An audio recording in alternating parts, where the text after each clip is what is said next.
Okay, we are here 3 hours into the podcast to talk about our top 15s of the new year. Last year we did a top 10. That's not enough, guys. So we did top 15 this year. We decided to make the show longer. So let's get into it. It's not necessarily No, I'm like not disagreeing. Beyond, we hope you enjoy this. We had fun making them. Let's not waste any Making more what? time. a list. Oh, I should have done Some that quick already. rules. I'm just kidding. Some quick quick rules rules that you want to lay down for us. Yes. We are going to go through our honorable mentions first. If you were going to say anything more about it than just the title, just try and keep it to like a sentence or two because we got a lot to do. Yep. And then we're going to do our top 15. We'll do it one at a time. As we go, if you say a title and then someone else has it in their list and it's higher up, then just let us know that it is higher up in your list. And then that person, whoever has just mentioned it, will wait until we get to the person who has it highest. Yes. If no one else has it, then go ahead, gush. Because the thing here is like if my number 15, I'm just saying, like if my number 15 is God of War and Ben, your number 1 is God of War, then I will spend my 15th spot talking a lot about God of War. And then when you get to number 1, my number 1's God of War, and you already talked about it. So like, So that's how we're going to. So that's how to make that it make fair. sense? So like, if somebody has more passion for something, they get to talk about it, and then we can all join in. Gotcha. Okay, so that's how we're Sounds going to do good. it. And then when we get to the end, we'll compare our list to our predictions from our Spicy. annual that we had at the middle of last year. Yes. Who wants to go first with their honorable mentions? I will go first because I actually treated my numbers 15 through 11 as their honorable mentions, so I technically don't have any. Then you cannot go first. Exactly. I will go first then. And some of these might surprise you. These are in no particular order. I got to 15 and I was like, I don't know where I'm going to put these. So Doctor Strange, Top Gun Maverick, Lord of the Rings, Rings of Power, Werewolf by Night, God of War Ragnarok, Cult of the Lamb, Prey, Glass Onion, X, and Pearl, because I put both of those in one. Sure. I watched and did more stuff than you guys. So, and I No, don't, that makes and I sense. don't Wow. feel as strongly about some things about you guys do. So the bing bong. Some of those ended up in my 15. Some of those didn't end up in my I 15. know. I know how you guys feel about things that I do. Yeah, I'll go. My honorable mentions, also in no particular order, are The Woman King, Spirited, After Party, The Northman, Doctor Strange, Multiverse of Madness, Nope, She-Hulk, Halloween Ends, House of the Dragon, Cyberpunk Edge Runners, and Top Gun Maverick. Cool. A lot of those were in my honorable mentions before I changed my list entirely. So, As you are wont to do. as I do. So here's my honorable mentions, and once again, in no particular order. Inferno, because the last issue came out in 2022, and I'm counting it. It's January. It counts. It counts. That was really good. I really enjoyed that. Rogue Sun, the entire series came out this year. That comic book is awesome. It is the Batman Beyond successor I needed in my life. I really like that Massiverse title almost as much as almost more than I like Radiant Black, which I also really love. Sonic the Hedgehog 2. Great movie. Inched out. Let me tell you, it was in there for a while. That one I'm a little stunned by for you. Avatar: The Way of Water. Honorable mentions. Honorable mention. It was there, but once again in chat, I have a review of it. I love this movie. I see you. I love this movie very, very, very, very, very much. Honorable mentions. Scream, 2022, made by honorable mentions. I love that movie. I think that movie rules. I honestly almost forgot about it coming out this year because we have Scream 6 coming out next year, and I'm like, oh, there's no way Scream movie came out this year. If we're getting one next year. Yeah. I really love what they did with Dewey in that movie specifically. I think that movie rules. Sure. That's it. It's my honorable mentions. Okay. Ben. Number 15. Number 15. Damn the phone. There we go. Slumberland. Ooh. Good job. We love crying here. Hey, Ben. Shit, Yeah. Slumberland should have been my honorable mentions. I have that higher. Okay. Bing bong. We'll get there. All right, Sparks, why don't you go We'll now? get there. I really agonize over this one. It's Elden Ring. That's high. Well, What the? 100. It's 100% Yeah, higher, yeah, but you higher. also put in 1/20th of the hours we did. Yeah. Yeah, but that's fair. That's why I agonize even putting it in Yeah. here. But it's I hate the fact that that it good. even made your top list at all is like this is a signifier. My 15 is House of the Dragon. Wow. Yeah. It's higher.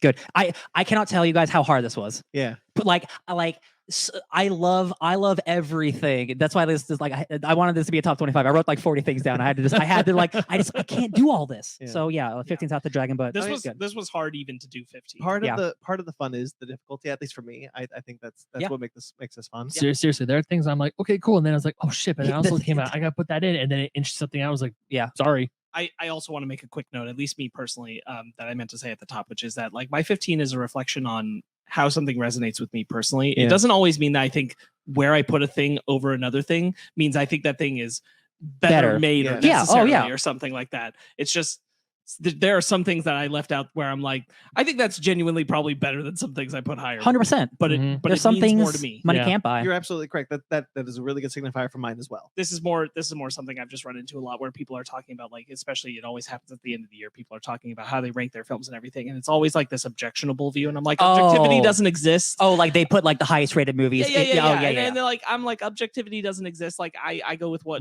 you like means more to me as a thing. 100%. And on that note, my 15 is Cobra Kai season 5.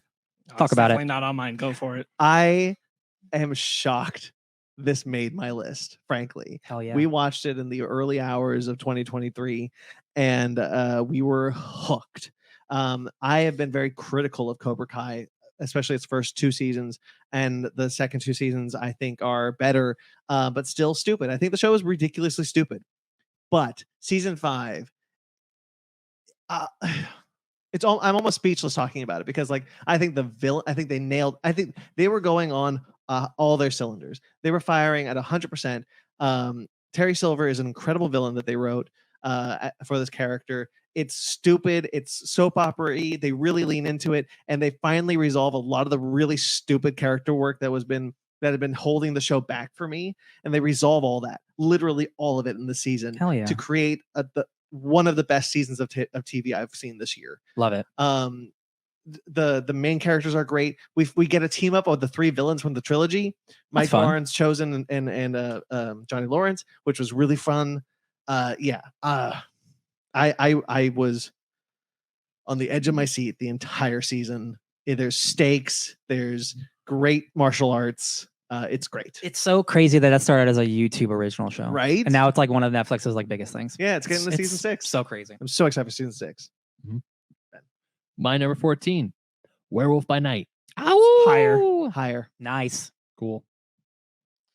My number 14 is Star Trek: Strange New Worlds. Higher. I figured that's amazing. I love it. My number 14 is I know for sure y'all don't have it on here. It's Marvel Snap.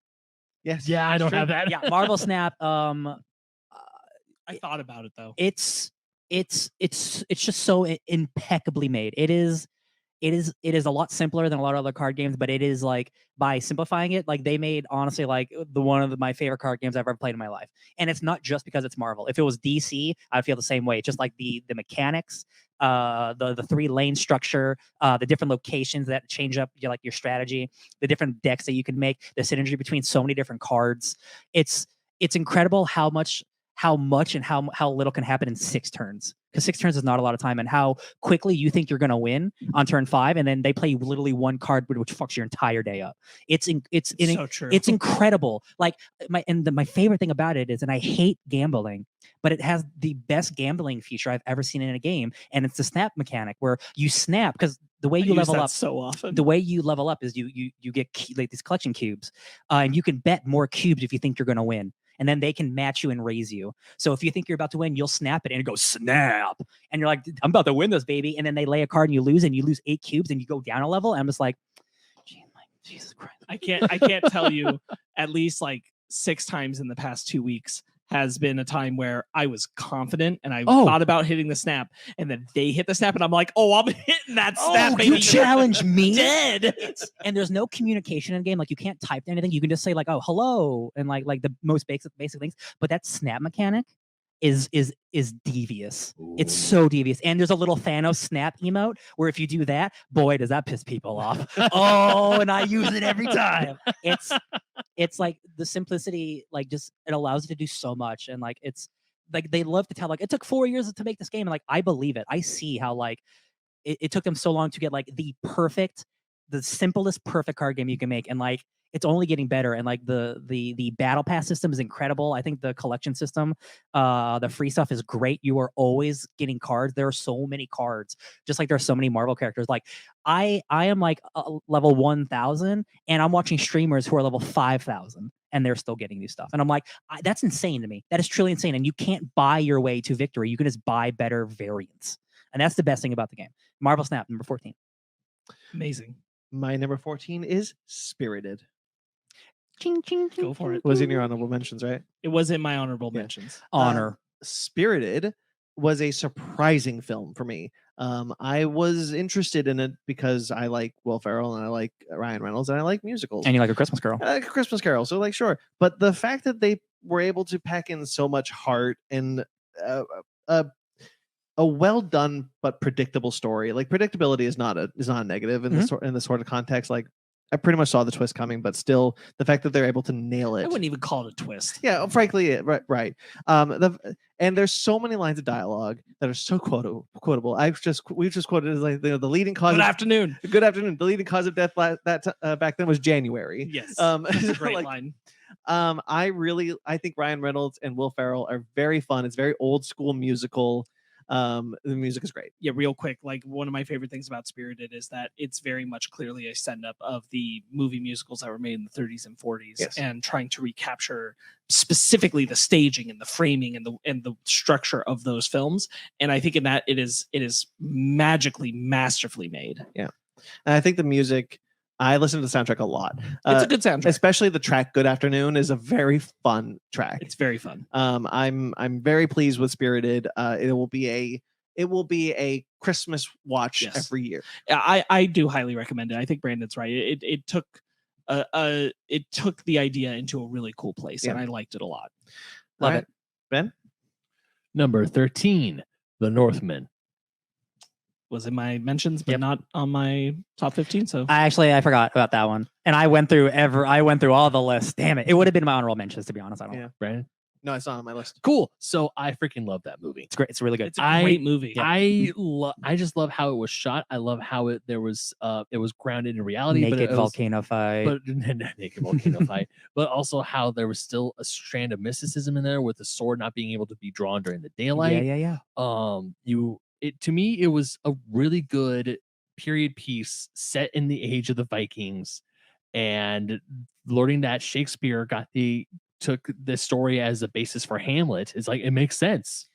Have everything you said is totally accurate. Have I talked to you about the thing that my our friend Michael pointed out to me about Northman? No, you have not. So the framing of the movie, he is center frame whenever he is on the path of the gods, but when he is being lured away from the path, he is on the left or right side of the frame. Oh, that's so cool. Which is a really cool thing. Yeah. You know what? Now that you said that, I think I remember that now. Yeah, I think it's really cool. Yeah, but I had a blast with The Northman. I absolutely love that movie, and there's really nothing much I can say about it. That to me, it's a really good. Let's be mystical, but not mystical. Like the Dark Souls fight that he has to get the Dragon Tooth sword. And then it's it's like, was it a dream? Did he really fight this monster? That's a great sequence. It's such a good sequence. And then it's like when he's like, oh, cool, I got the sword. And it's like, oh shit, I can't draw it. And even the guy who he chops his nose off when he was a child can't draw the sword. It gives you constantly. I forgot about that. It constantly gives you this: is this world mystical? Is this based in reality? What's going on? What is this? And it's like, you know what? It's kind of like it's like, it's Norse magic. I can't explain it. It's just the will of the gods. And Nicole Kidman scene where she reveals that she was a slave and she helped plot the death of her husband. Oh my god, that scene was so juicy. So I was like, oh shit, I've been rooting for the bad guy the whole time. So these guys did an incredible Northman review that it devastated me not to have been a part of once I finally saw the film. That movie is awesome. Yeah. You bring up such great points. It did such a good job of towing the line of this is real, this is fantasy, and never giving you a clear answer. But I kind of go back to the framing that I'm like, I think they were still telling you that like some of this was real. Just by the way that they chose to frame the film. All the actors, fantastic job. Still one of my favorite bits is when Anya Taylor-Joy just smacks the face and said, "Oh, now you're not afraid of the blood of a woman." And I'm like, "Hey, get it, girl." One of my favorite films of the year. So yeah, good pick, Ben. So yeah, for Northman. sure. Good year for movies. Sparks. My number 14 is The Fabelmans. Oh, interesting. I haven't seen it. So I guess I'll go on this one. So I put The Fabelmans in here. I wrestled with this one for a while, but the thing is, like, it did a lot of things. It made me remember why I love movies. It made me remember why I love movie making. It made me remember why I like being creative and being an artist.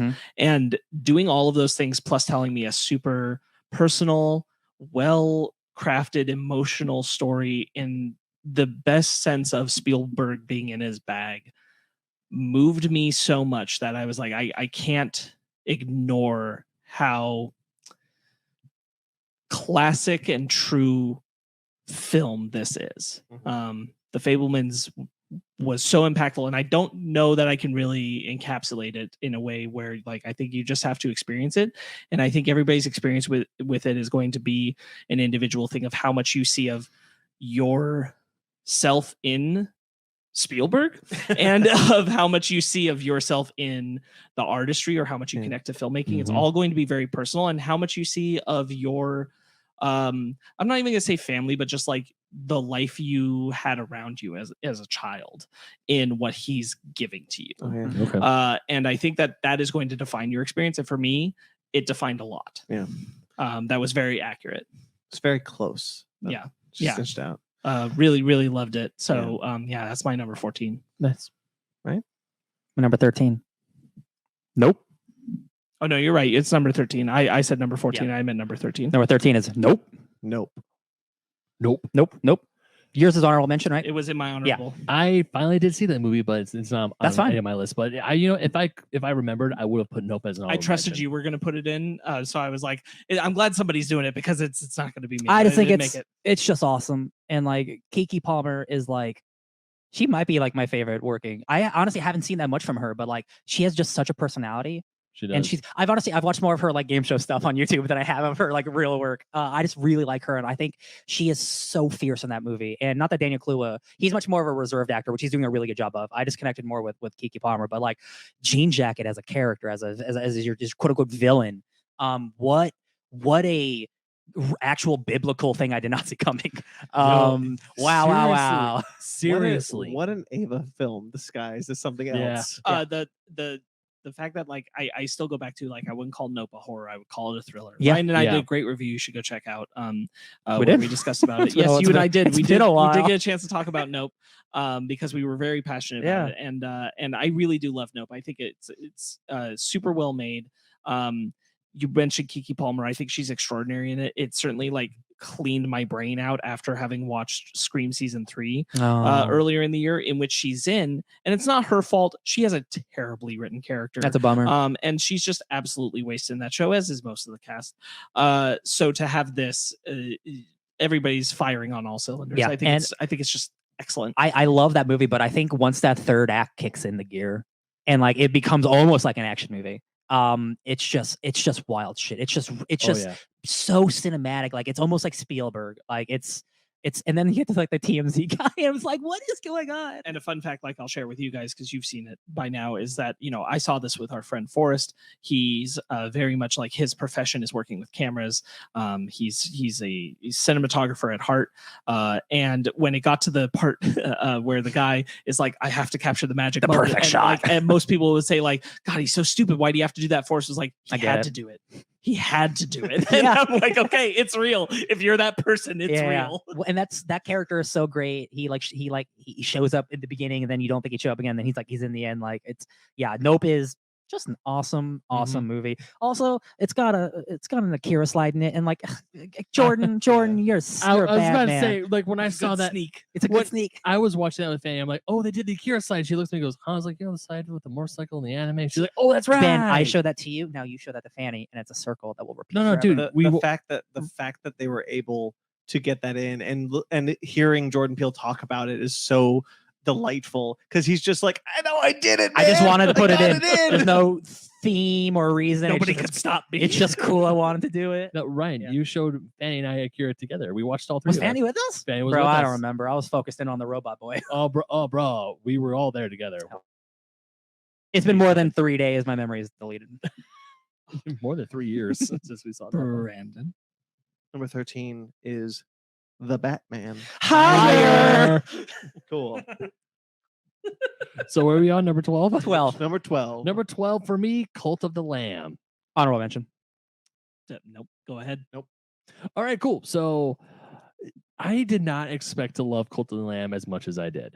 I mean, I knew I was going to like it because you have this absolutely adorable. The premise itself was the premise itself where you're just a lamb and you build a cult, and then you have to go out and go to a roguelike dungeon to get resources and kill these heretics, and then you come back. You have to manage your own cult by making sure your cult members are fed, by killing something them or sacrificing Feeding them mushroom soup so they become like high on drugs and they worship feeding you. them mushrooms so you can do horrible things and they won't get angry at you. Marry 12-year college. Or feed them poop because they ask for it. That's a thing in the game. True. It's true. I Sometimes believe you. sometimes said you're out of food. Now, this game truly is one of those indie games that, I mean, I know people are constantly talking about Stray, but I really think Cult of the Lamb deserves a lot of time in the spotlight for how well it was received and what the idea, how original of that idea it was. Look, bugs be damned. This game is a great game. And once again, it's a small team, a very small team. So people were I was sadly one of them were complaining about the bugs, but even with the bugs still being present, I was still going back to play more and more and more. And they went back in and they made it better. They did.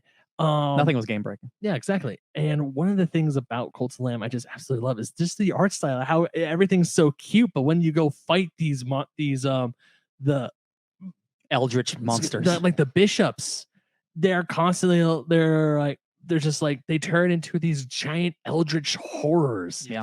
And it's the game has like, oh, it's so cute, to oh my god, something that will haunt my nightmares. And then you kill them and then it becomes cute and cuddly again. And you actually feel when your cult followers die. It's such a, when you look at it, like it's a horrible thing that's happening on screen. Yes. But the fact that it's they layered it into but they layered it with Yeah. Animal Crossing. So like, don't worry about it that you're killing people and sacrificing people and murdering people. I mean, Really, really, an A24 horror movie Yeah. happening with God. with Hello Kitty With it- style animals. That's perfect. Yeah. it's like if a Sanrio and A24 merged to make a yeah. movie together.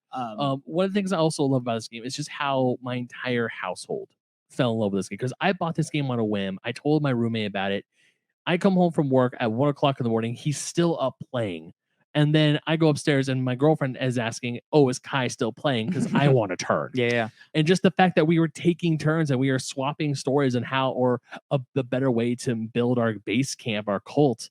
It truly was. You can like, optimize. It was a game that brought the entire house. I mean, not that we were a part of it at all, but it just brought us even communal more, gaming. Yeah. Yeah, it brought us even more close together about how we would just talk about Cult of the Lamb, and I would call Fanny to help to open the garage door, let me in, and I could hear the ooh. It's my favorite noise of the year. From the game over the phone.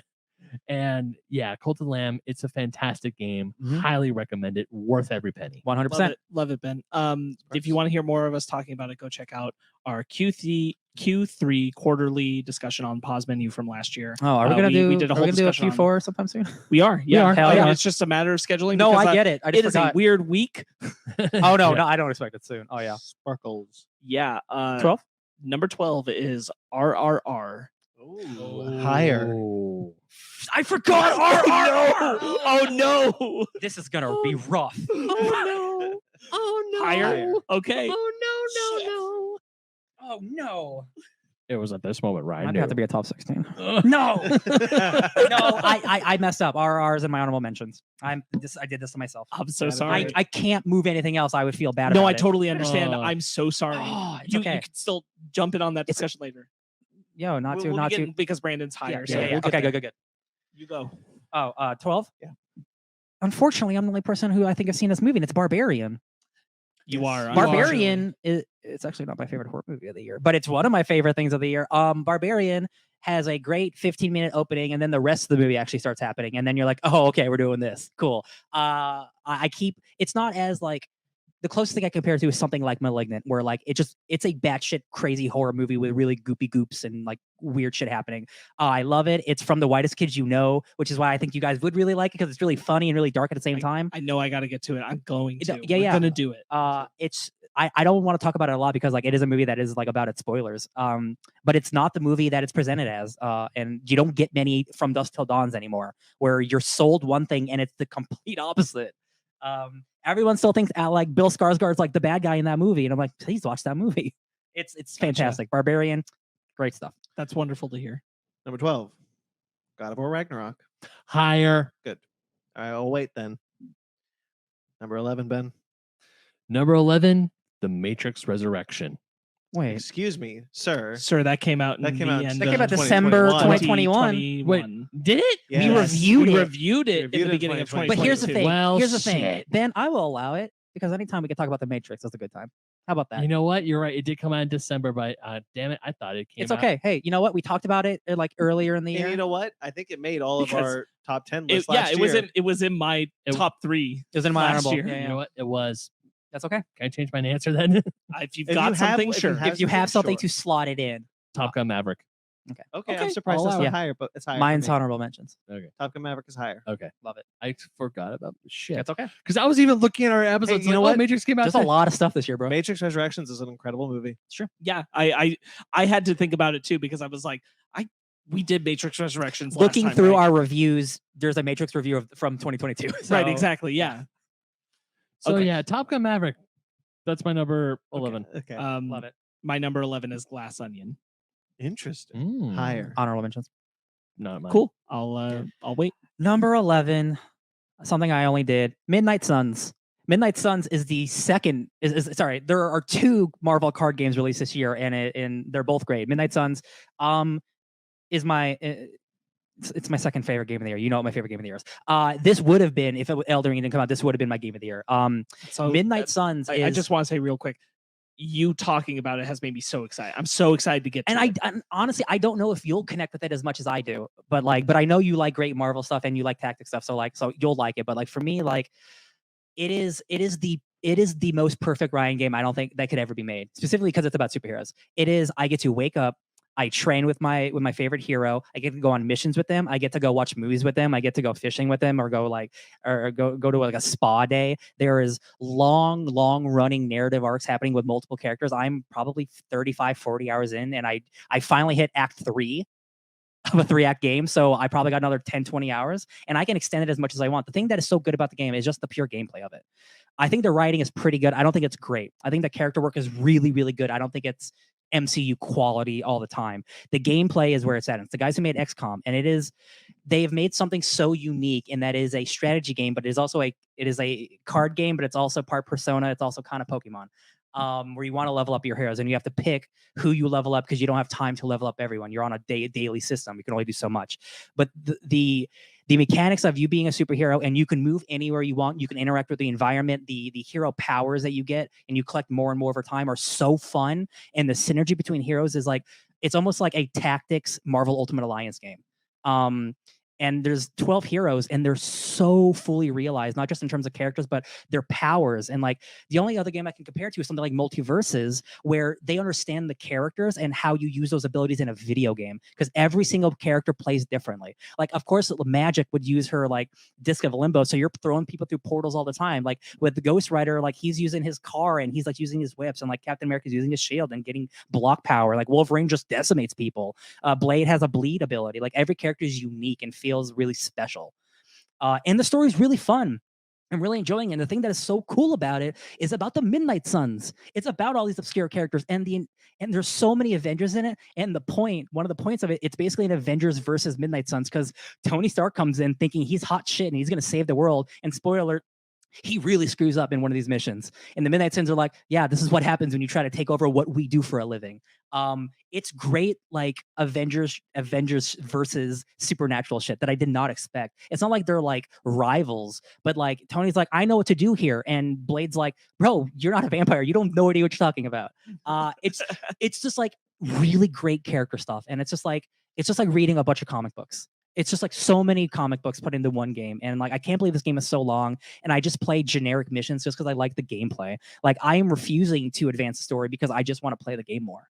Because I know once I beat it, it'll be over and I could do New Game Plus. But like I'm not generally that type of guy. So like I'm enjoying this game is so much. And by the time I beat it, then maybe that season pass will go on sale, and then I can get Storm. Because holy shit, Storm being in this game, I definitely will play it then. Midnight Suns, great game. That's really so awesome to hear. If you're a fan of Marvel, like it's like some of the best like character stuff that you want from the MCU that's happening in this game. Definitely keep an eye out for our Q4 quarterly on Pause Menu, where Ryan will talk more with us about Marvel Snap and Midnight Suns. This is number 11. All right. Right? Number 11? Yes.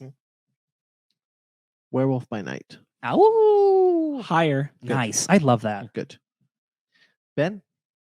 Oh, well, Werewolf by Night was my, like, it's higher. It's higher for me. It's higher for him. Mm-hmm. So we're on 11 or 10 or whatever. We're on 10. Number 10 is Kirby and the Forgotten Land. Yay. Ben? Yep. Higher. I'm kidding. Liar. You lie. That was my Switch game. No, so Kirby and the Forgotten Land. My God, that game it's fun. It's cute. It's adorable. It's fun. It is the most adorable post-apocalyptic thing you will ever be able to see. Mm-hmm. It truly is. I mean, it's not really a true Kirby 3D game where he has a pure open world, but it's a very well done Kirby 3D game where it's not side scroller. Mm-hmm. And the way that they're able to, that HAL Laboratories and Nintendo were able to use Kirby's powers in a 3D space was very ingenious. This game made me want 100%. It made me want to. Yeah, I was gonna mention mouthful mode. That was the big new thing. Put your mouth on it. Where Kirby was able to not only swallow, but he was able to put a Does he card. spit? God damn it! God Sorry. damn it! We're mature. Kirby was able to essentially take powers of like a car or a traffic cone and or a light bulb. An elevator. I don't know. I made it. No, not an elevator. But or like this giant. Anything is edible if you have the imagination for it. It's true. Kirby and Forgotten Land. It was truly a great game, and it was fun to play. I mean, Did you beat it? I did. Cool. I beat it. I'm like this close to 100%. The only thing I have 100% is just getting all the gotcha pawns because there's little toy gotchas you can get in the game. Other than that, also this was a fun game to play with Fanny. The 2-player your second player plays as a bandana Waddle Dee, where they unfortunately don't get any powers, but the fact that they can still play with you and they can still just run in and do all this stuff and distract the boss so you can go on the side and do all the things to complete the missions is still fun. Mm-hmm. I wish they could have done more with the second player, but the game was a fantastic thing to do. It was one of the times I would come home from work and I would want to play more with Fanny. And yeah, Kirby and Forgotten Land. I cannot wait to see more Kirby games like this, and I'm looking forward to it. Hell yeah, dude. It's awesome, man. Sparks? Number 10. Werewolf by Night. Oh, there we go. So now we can talk about Werewolf by Night, Ben. Honorable mention. All right, Werewolf by Night. Yo, Werewolf by Night was great. Yeah, it's so good. It's my favorite of a Phase 4. It's the flavor of the classic monster stuff I love so much encapsulated into an MCU special presentation that because it was the first one, frankly, to me defined, this is more of what they should be doing on Disney Plus. Yes. I want to see more of these, maybe like 1 or 2 shows a year. Yeah. But like I'd take like 4 specials a year. Absolutely. These are so like 1 a quarter. Absolutely. Yeah. It was so delightful in its commitment to the aesthetic. Giacchino, as we talked about earlier in the episode, is incredible. With his directing here, it's everything I wanted it to be and more. I could not possibly have loved that more. Yeah, I did not know honestly what to go into expecting this. I knew what I wanted it to be, and it was frankly more than that. This is a tight script. It is exactly the kind of short film it needed to be. Giacchino's directing is immaculate, and I think that the willingness to do something so different for the MCU. Right. Like we always talk about how this is different than the MCU. This is different. Nothing is really that different from their formula. Yeah. But this was Actually, yeah. This was actually different from their formula. This was bloody. This has Man-Thing, which is awesome. Ted. I still can't believe we're Man here. Thing We're is here. now. That's awesome. I love the werewolf design, the makeup for it. This is Practical. This is not to spoil for a further ranking that we will hopefully do soon. This is my favorite project of Phase 4. This is definitely one of those things where I was going in with very low expectations and walked out of it with the highest of highs. Not the fact that I was thinking it was going to be bad, far from it. I was just thinking, oh, this is probably going to be like a half-hour jaunt with a werewolf. There's going to be some stuff. Okay, it's going to be it's fun for Halloween. It's a fun watch. Watching it and seeing the characters, the story, seeing how good Man Thing looked, and also just the way it was presented. The whole 90% of this presentation was in black and white. It was like a classic. Truthfully, I'd say 98%. Yeah, 98% of it was in black and white. It was a classic monster movie, and I think that's it. It's not the choice to contrast the black and white with the gem. Yeah, with the big red, the blood gem. Beautiful. Yeah, and that works in every way. It drives up the horror aspect. I mean, there are some campy horror bits, but I was surprised about how violent this thing was. I'm watching this thing. I was like, they got away with that. Like the way that the dude with the bald guy with the axe, where he gets an axe in his head. It's like, holy shit. Yeah. The effect of like getting something on the Disney Plus MCU service that is, this feels like just a special issue of a comic, and you're being given like a one shot. And so did the Guardians holiday special, to be fair. But like I think Werewolf by Night just like it took my breath away with just how well made it was. Word. I went into it optimistic and hopeful, and it still cleared my bar by far. Yeah. Oh yeah. Ryan, your number 10? My number 10, baby. Let's go to Haddonfield. Oh. Number 10 is Halloween Ends. Nice. The more I think about this movie, the more I absolutely just like, I love it. I love it. It's just got the bad vibes I'm looking for. Corey Cunningham, what a dude. What a character. Is this like maybe the best final movie for your Halloween franchise? Maybe not, but I don't care. It's a great movie. And like again, like half that movie, it feels like early David Lynch, and I'm just like, I can't believe this is the movie I'm watching in this Halloween trilogy. It has my favorite cut in the entire franchise. we all know the one where we think Michael's riding on a. Oh my god, that's a great edit. It's a great Twitter edit. I'm so glad for you that this was able to make it, because it's in my honorable mentions. Yeah. It's another one I agonized over a few times, and I was like, it just doesn't beat out the other things. Yeah. And it's so close. It was very close to getting into my honorable mentions, but again, once I really like this movie. It's a good year for shit, y'all. Like, yeah, anything could be swapped here. Really, what it came down to was like, because I knew the other things meant a lot to me, and I was like, I know I'm wanting to put Halloween Ends here, because I know it's maligned, and I feel like it deserves more. But I'm like, it's not beating these things. But it's still good. It's still very, very. Ben wouldn't agree, but I still don't know his thoughts on the movie. We know he didn't like it. It's not in his honorable mentions, which is fine. I still think about this movie, and it's not something I expected to happen. Like I actively try not to think about Halloween Ends sometimes. But that's the second one, right? Halloween Kills. Sorry, Halloween Kills. The second one. Yeah, like maybe we're the monsters. But like Evil Dies Tonight. Yeah, it's such a gamble that it didn't work for everyone, which is fine. But like, man, that was a gamble that worked way too hard on me. Weird, like psycho romance movie in this Halloween movie, which is great. Yeah, I can't wait for the day that Ben reevaluates that movie. And if he doesn't, that's okay. I did just put your guys' review on my queue on my podcast list, so I can listen to it on my way home. I know that you didn't like the movie, but we have not talked about your thoughts on it. This is not the place to do it. No, but like, someday, man, I want to know. I want to know. Not only that, it's been a long time, so time for a rewatch. No. I will rewatch that movie. I mean, we're doing the other Halloween. We'll get there. Well, we get there, but my number 10, Slumberland. Awesome. Okay, cool. Do you have that on your list, Sparks? No, I do not. Unfortunately, I didn't slipped. Yeah, it should have been in my mentions. I don't think it would have made my top 15, but it should have been in my mentions. And Ben, it was lower on it your was list. Number 15 for me. So Slumberland, we'll talk about it here. I was shocked by this movie. Absolutely shocked. I went in thinking that this was a mistake to watch it. I came out a blubbering fool. Yeah. Oh my God. Yeah. I think about that movie quite literally every day. Yeah. The movie. See, here's the thing.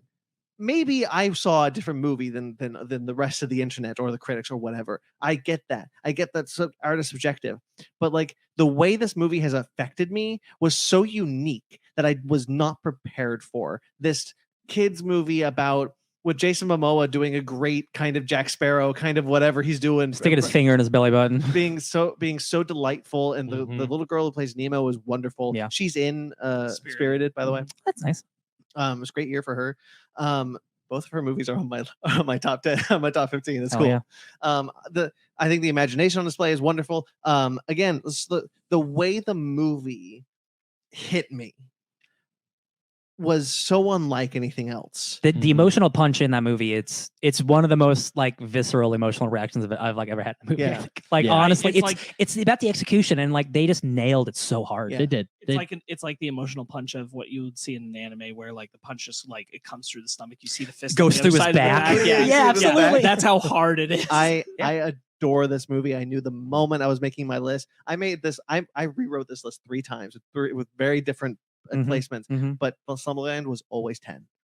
Nice. Yeah, there's 5 of us just balling and like watching that movie. Yeah. Like that's Slumberland was one of my favorites of the year. incredible stuff. No, Ben. Slumberland was definitely one of those movies where after I was done watching it, I looked at the discourse online. I'm thinking, what movie did we watch? That we couldn't watch the same thing?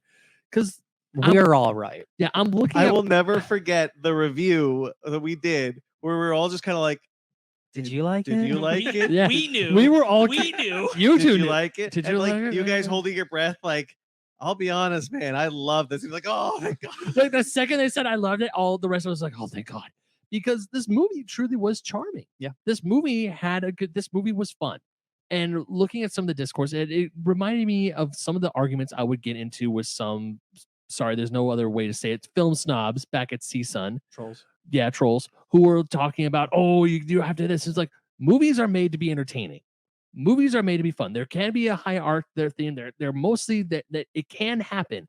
But the reason why I buy a ticket to go to a film is not to be sad. I want to go to be entertained and forget about my troubles for an hour, 2 hours. Wow. Most of the time. This is not the place to have Hey, that sometimes discussion. I'll go see Oppenheimer. So Sometimes you know, I'll go like, see an Oppenheimer. But sorry. But looking at Slumberland, that was a fun adventure. It was an adventure that gave you the feelings. It was an adventure that was imaginative. I loved how all the different dreams were different. No 2 dream was alike. You had the nun who wanted to be a dancer. You had the kid in the glass city driving his garbage Please truck. drive your truck faster, sir. I say that all the time. It's a great line. I love that. And you got the guy in the restroom who wants to be a cool 1920s mobster who's always trying to wash his hands to go back to the party. And people are just coming out of a toilet. I have never felt so viscerally against a Rotten Tomatoes consensus. And like It's wrong. it's just It is wrong. because like I've walked out of movies and been like, oh, I understand that. All right, I get that. Yeah. But like this one, I was like, you're just wrong. Yeah.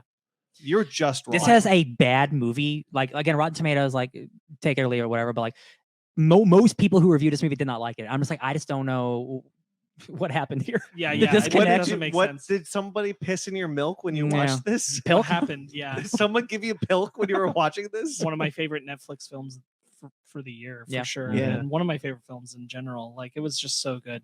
My nephew was here with his little Jeep driving it around, and I would constantly just look at him and go, "Drive your truck faster, sir." I'll understand that in 10 years. I just love him so much. I love it. It's so good. Or just even the little kid with the little Elvis pompadour. He goes, I'm driving my truck. Love Yeah. it.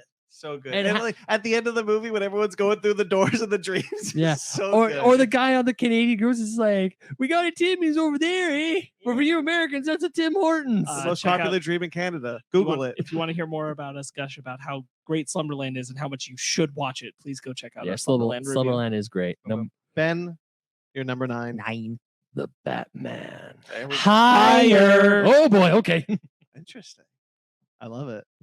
9. My number 9 is Turning Red. which Higher. I suspected is going to be higher on someone's. Oh Oh, no, Oh, my- no, you forgot it. Oh, something's getting cut right now. Shit. You got it, man. You got to put that on there. Oh my I god! know Turning Red was one of Ryan's movie- favorites of the year. It was so good, I forgot. Ryan is just he is visibly upset. Okay, no, here's what I'm doing. Sorry, RRR, you're still staying on honorable mentions. House of the Dragon 15 is getting put onto honorable mentions. Everything's going to move down one spot. What number are we on? 9. 9. Yeah. I'm not sure. Okay, no, I got it. Okay. Wait, what? You said Turning Red's what number for you? It's 9 for me. It's Higher. higher for it. Okay, Turning Red's understood. All right. Turning Red is higher for me. Higher and higher. Your love keeps lifting me. This is awful. I feel bad because I really like House of the Dragon, but like, sorry, bro, you're on the honorable mentions list now. So what has become your number 10? My number 10 is. Can I Well, say no, it? we're on number 9 now. Well, I know, but because his moved down. Oh, yeah. So we'll get to me and I'll say it. Okay. So Turning Red, number 9. Yeah, So Turning Red is my number. Sorry, 9. so mine is higher. Okay, so my number 10 was Our Flags Mean Death. Oh, okay. Was yours Yeah. higher or It got inched out. got inched out? Okay, so number 10, Our Flags Mean Death. Taika Waititi had half a great year. I think Thor: Love and Thunder is an okay, pretty fun movie, but like it didn't knock my socks off like Ragnarok did. Our Flag Means Death is a incredible. What starts as just a pirate comedy, like, oh, he's doing What We Do in the Shadows, but with pirates, cool. And it turns into a very real like romance between two men who don't really know who they are, and they find who they are within each other. And that's not something you see in pirate shows very often, if ever. And I was just so taken aback of like, wow, these characters are so fun, and I love these people. And like, after season 1 happened and like it wasn't renewed for season 2 yet, and then the Zaslav stuff happened, I'm like, this show's gonna die. This show's not gonna get a season 2, and the cliffhanger is gonna ruin my life because I'm never gonna get continuation. And luckily, it got renewed. I think it's an incredible show. Absolutely worth watching. If you want to watch it just to watch a good pirate show, it's also a fun pirate show, but it's also like really, really like romantic and like really sweet in like those ways you just don't expect. Come for the good fun pirate show. Stay for the romance. Stay for the love, for real. I am excited to finally get to it. I want us all to watch it together. I really love that show, and it devastated me to take it out because Yeah. it was on there for a long time. Okay, so since my numbers have changed, so can I do my number 9 then? Yes. Yes, I think mine will be the high. I think so. My number 9 is Cyberpunk 2077 Edge Runners. that's not on my list anymore. Okay, cool. So I couldn't wait for you to come and clean the cupboards, but now you're going to live with anyway, yeah, I love Cyberpunk, y'all, and I think I wouldn't like it as much if I wasn't so familiar with source material, not just like knowing and like looking at like the RPG books, but playing that game for 100 hours. I know every avenue those people walk down, and it's just really cool to see like, oh, it's like I'm playing GTA and then like they're in Los Angeles, but like this is a fake world that I've been to in a different medium. I think the characters are great. It's triggered, so it looks great. I think the emotional payoff is devastating, and I couldn't listen to that song. I wanna stay at your house. I couldn't listen to that song for like a month because every time I heard it, it made me cry. Because that is it. Cyberpunk is just a real bummer. It's got really high highs and like low lows, and not in terms of quality. So it's like the shit that happens to these characters. And I love it. I think the ending is beautiful. I think it's the perfect length. Like I think any longer, and like it might have like overstayed its welcome for the arc that it was building. I love it. Cyberpunk. That's awesome. Yeah. Nice. I really enjoyed it. It was in my honorable mentions. Highly encourage people to check out our animation station discussion on it for more. Choo choo. All right, so my number 9, Prey. Higher. Nice. Higher. Nice. Cool. Not on my list. Oh, Ben. I'm sorry. That's okay. Honorable mention. Honorable mention. Yeah. All right, Prey is my number 9. Okay. Ben, what is your number 8? Turning Red. Higher. Had a feeling. Higher. Sparks, your number 8. My number 8 is The Rings of Power. Higher. Wow, I never finished it. Higher on you? Higher Nice, on me. Ben. Dang, I thought I was going to be the highest on that. Yeah. Okay. Honorable mentions. The higher for me. Now I don't feel bad because both House of the Dragon and Rings of Power are both honorable mentions. Like, oh no, I don't feel as bad. I wonder where I would have fallen if I had finished the show. I'll tell you I mean, what. I will finish the I'll show. tell you what. but I think it gets stronger as it goes on. I think the first half is considerably weaker than the last half. I mean, I want to watch. I want to finish it. Yeah. Just Okay, haven't Ryan, had it's time. back to you. Number 8. Number 8 is Avengers X-Men Eternals / Judgment Day, also / just Kieran Gillen, because this is what I did last year with Al Ewing, who wrote like 4 books that I loved. Yeah. Because Kieran Gillen not only wrote acts in Judgment Day, but he also wrote like 30 tie-in comics, and he also wrote Immortal X-Men, which is one of my favorite comics. Judgment Day, I said this about Empire, but it's even confirmed even more now. Like, I think this comic, Judgment Day, is the best Marvel event since Secret Wars. And I loved Empire, but this is just operating on another level in terms of being a big scale and really personal. Because I've explained it to you guys, but if you're watching this the first time, you okay? The dog has moved the camera. Oh, okay. It's okay. We'll change it in a second. Yeah. Judgment Day. It's about the Eternals. The Eternals, they view mutants as deviants, and Eternals, they kill deviants. Right. So they view all of mutant kind and Krakoa as bad guys. Oh, yep. Keep going. Oh, sorry, I messed up. There. Yeah. So mutants are at war with the Eternals, right? Some of the Eternals are good, some of the Eternals are bad. Thanos is involved. Thanos' uncle is involved. Uranus, who is like the new coolest bad guy of all time. This event's really cool. It's really big and bombastic, but the stuff that is truly awesome is the stuff that happens on Arakko with all of the new Arakko mutants, and it's Magneto and Storm and their brotherhood of mutants. It is some of the coolest shit I read in comics this year. Magneto, like I've spoiled it already, but like Magneto gets his heart ripped out and he keeps himself alive through magnetism and Storm. It's mind-bendingly cool shit that Magneto is just like in the air, just with like an electric heart. Just zapping fools, and like they're fighting the celestial judgment god who is judging every single human being on the planet to see whether they're worth living or not.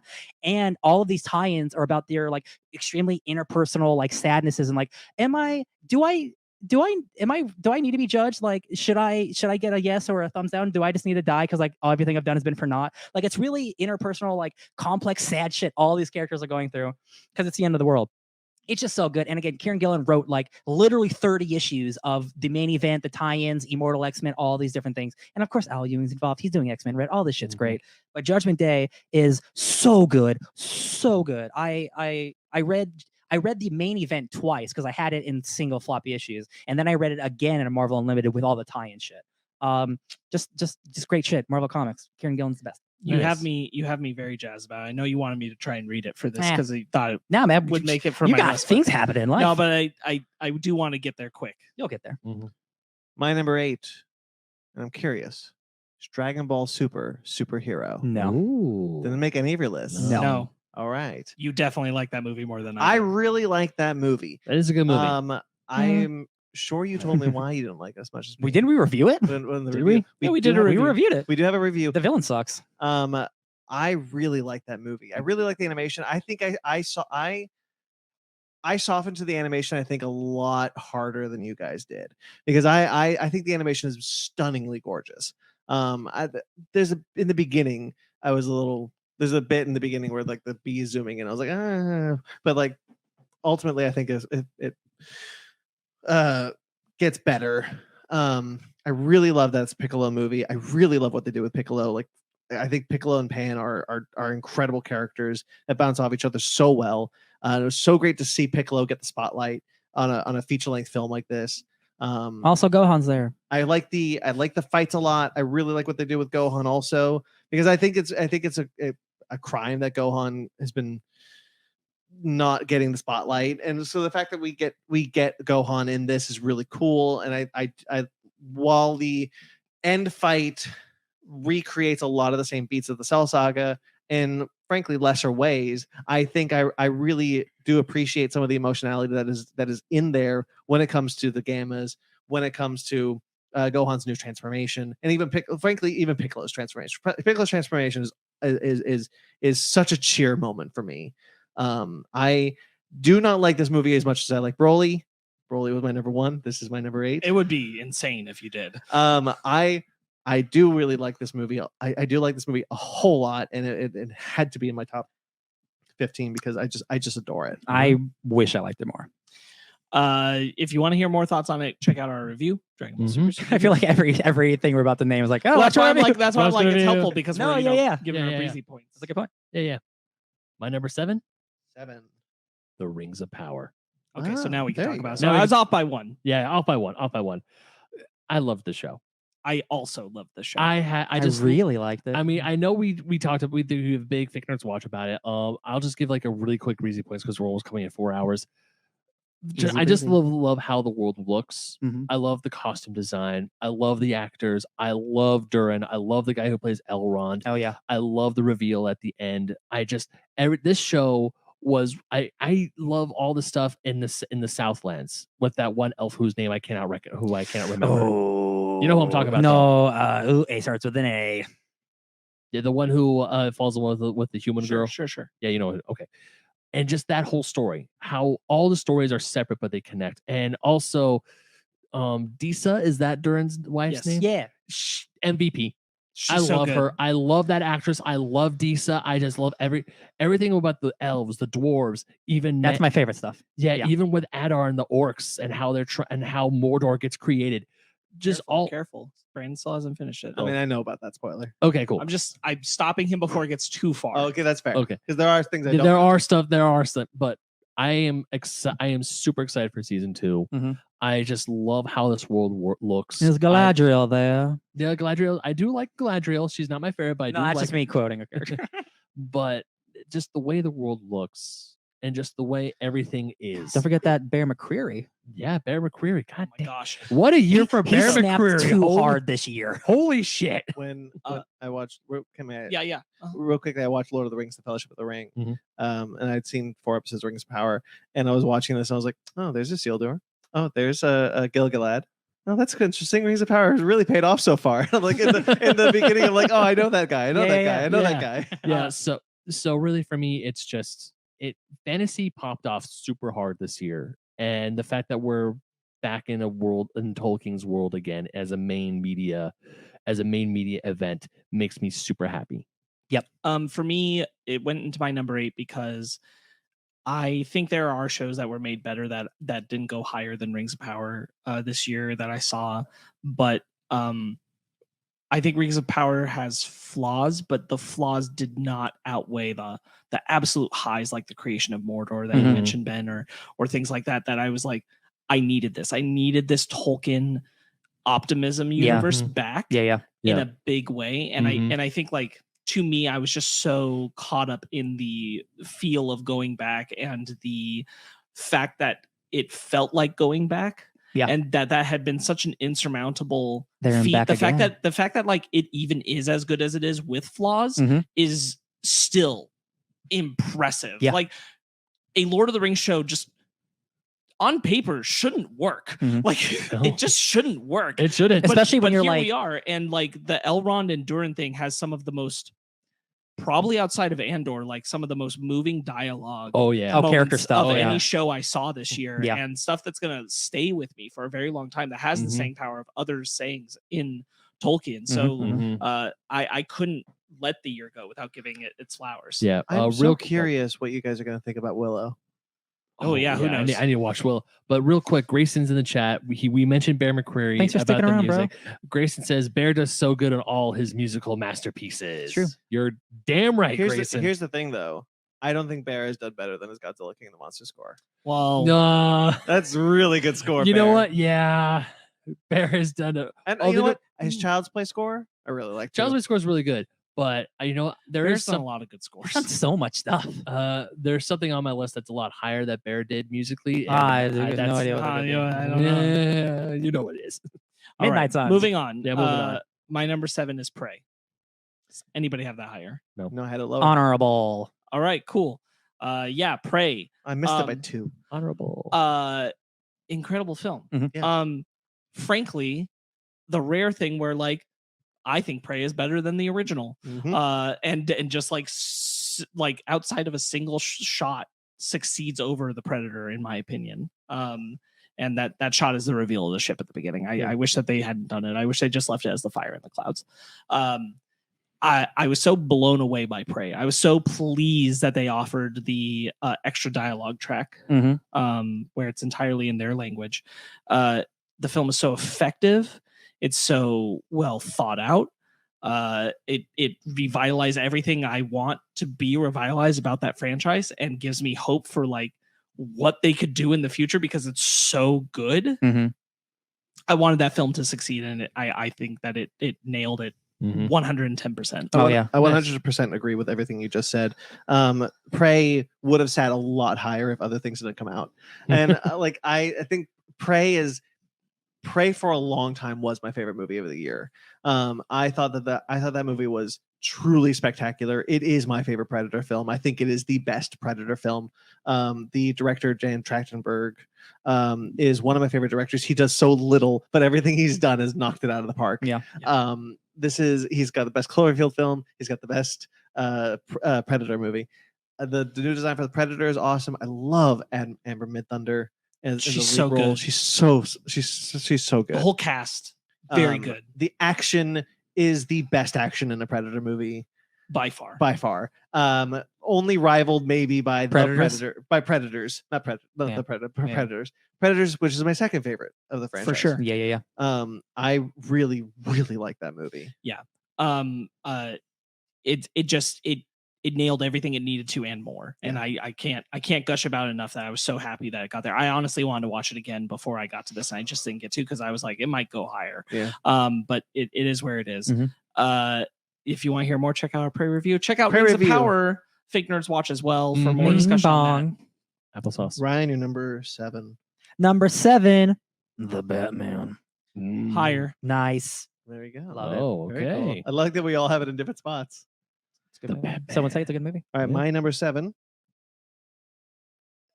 Puss in Boots. Oh, Haven't seen it. Last Wish. Yeah, you son of a bitch. I watched it very last minute. There could be some recency. No, So, you know what? I'll There is say- no recency bias. I will say, like the night before, so on Friday night, I knew Brandon had gone to a movie because he told me, yeah, I was in a movie theater. And I was like, he's seeing Puss in Boots. That son of a bitch. He's gonna bring that to the top 15, and we're not gonna have time to see it to evaluate it.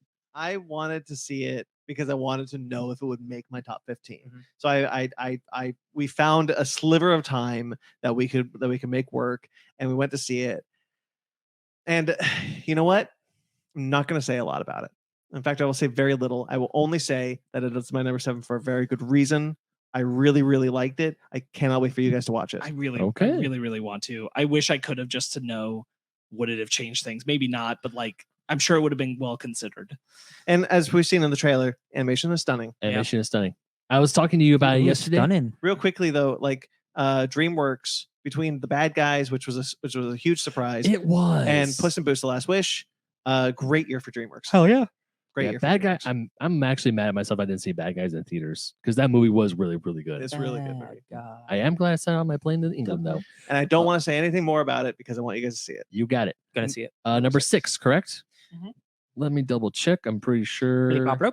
Beep, bop, bloop, Checking bloop. the calculations. Number 6. You guys are probably gonna have this higher. Peacemaker. Higher. My number 6. My number 6. Oh, Higher. I had a feeling, but yeah, number 6 for me is Peacemaker. That's awesome that we just did that in one go. Honestly, when I put down Peacemaker, I was very scared. I was like, that came out then. Yeah, it had to come Here's out in the thing, 2020. Peacemaker was higher for me, but something edged down. So yeah, my number 6 as well. Interesting.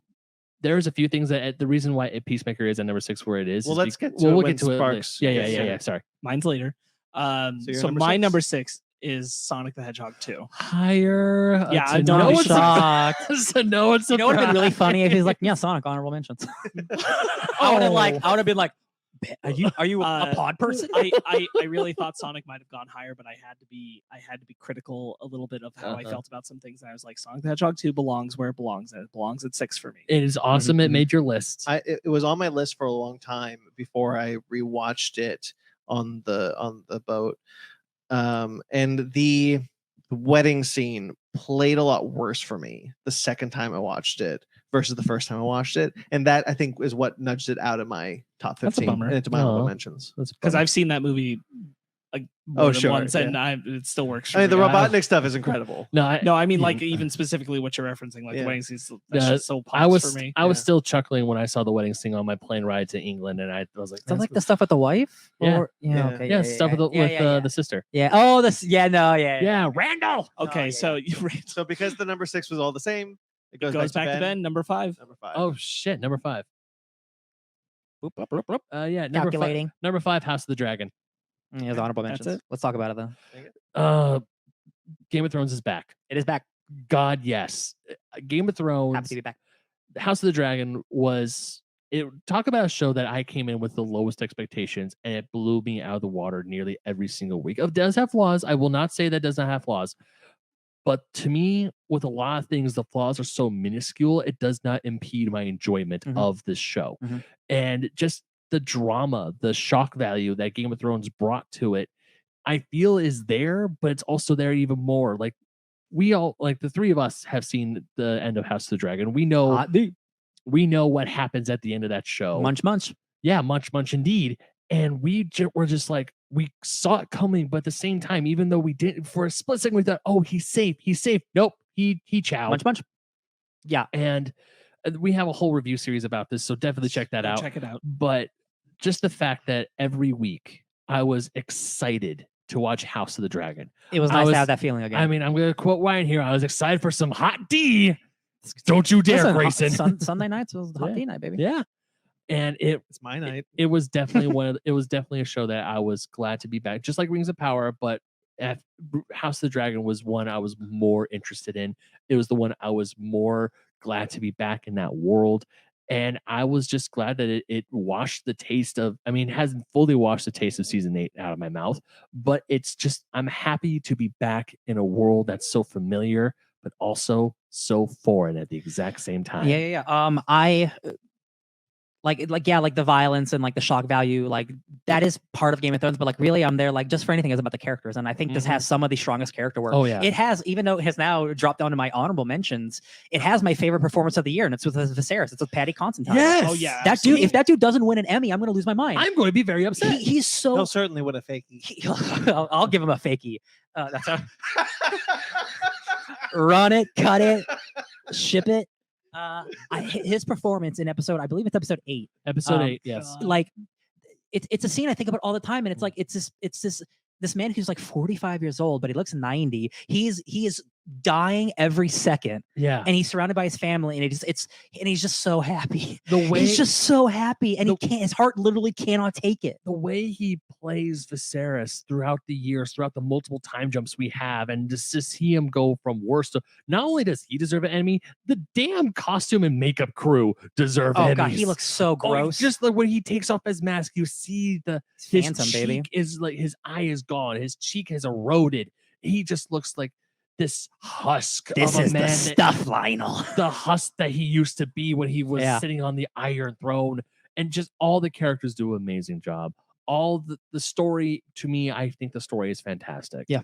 And I love this show. Yeah, and I absolutely am so happy to be back in Westeros, and he better get that goddamn Emmy. Go ahead, please. For it being in my honorable mentions, like what edged it out for me is I never got over the lack of certain characters because of the time jumps. And like that pulled it back too much for me personally. But I can't deny that like there's such an incredible female focused story being told that really warms my heart to see. And I'm really hoping that a season 2 will end up in my tops because it will focus more point by point on the people it should be focusing on rather than trying to get us to a certain point in the story. And I think that is, and it didn't bother me as much, but it is a negative of the show is the time jump stuff. And now that the time jump stuff is over and we're just with the characters that we're going to be with until they all die. Yeah. Like we're here. We're back into Game of Thrones without any of the nonsense like that came before it. War of the Queens, baby, or War of the King and the Queen. Let's go. Yeah, it's great stuff. Yeah, I'm super pleased about So it's Ben's number 5. That was my number 5. Sparks, number 5. So my number 5, I don't expect any of you to have it, and I feel like it's something where it's we all agree it's pretty much an immaculate season of television, but I think we're just kind of trained to not think about it, and like I kept going back to when we discussed it, and I was like, it just has to be in here. It was too good of a season. Is it Miss Marvel? It's The Boys season 3. No! Because The Boys season 3 was practically a perfect season of The Boys. This sucks. And can we restart?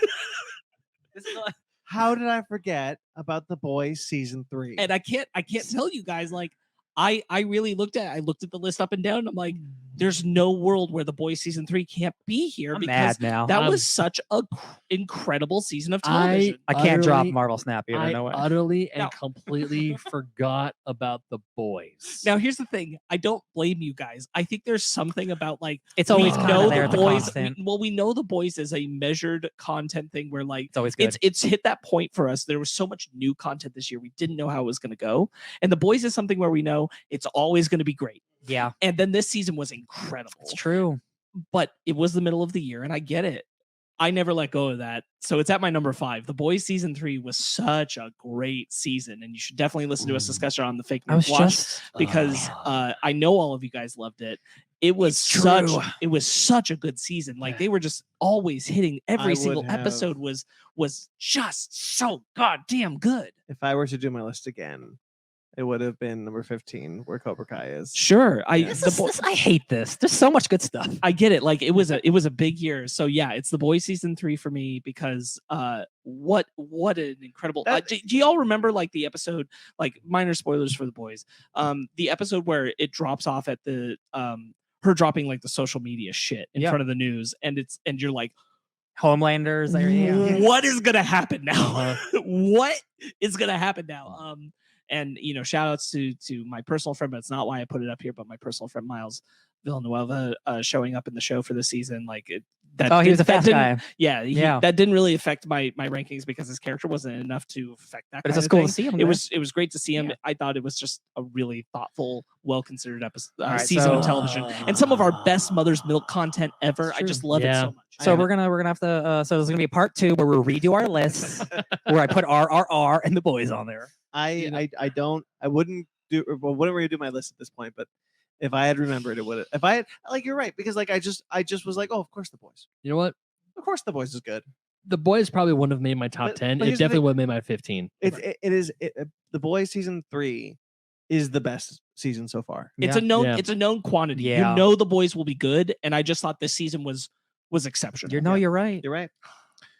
That's your number 5. That was my number 5. My number 5 is a show only I watch, and it's called The Bear.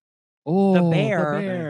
If another TV show that we all watch didn't come out, this would be my favorite TV show of the year. The Bear is just such a beautiful drama about working in a kitchen and the relationships of working in a kitchen and the type of people who work in a kitchen. But it's also a beautiful story about like family. And the main guy, Jeremy Whiteley, I always forget his name, but he was in Shameless. Shameless. Thank you. He shouldn't win, but he should be at least nominated for an Emmy. Also, Screen from Andor is his brother or his cousin in the show, and he's like the second major lead, and I think he will get nominated for that show because he's outstanding. And just like the day-to-day life of just running a restaurant like doesn't sound very exciting, but like when it's just like impeccably written and scripted and acted, and there's one episode that is an entire 25-minute like one shot of just like the worst day in their lives of working at this restaurant where things are going badly. That's like the most compelling thing I've watched all year. Like almost like an Andor, but in a restaurant.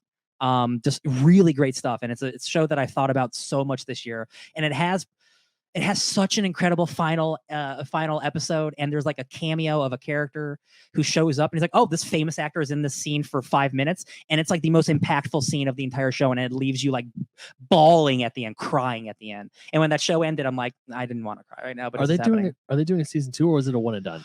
I don't know if season 2's been confirmed, but it left it open for sure. Of course they're doing season 2. Cocaine Bear. Oh wow, what a sequel. Oh. Those guys show up. Oh my god, that'd be great. But, I mean, The Bear is definitely one of those shows because, Ryan, I remember you were talking about this because you work in a restaurant currently. I used to work in a few restaurants during my college years, so I want to watch the show to be like, how close do they get it? And judging by your reactions, they nail it 100% hardcore. And it's just such a beautiful story of like the most famous chef in the world who had a bad thing happen, and like now he's just working in his brother's sandwich shop.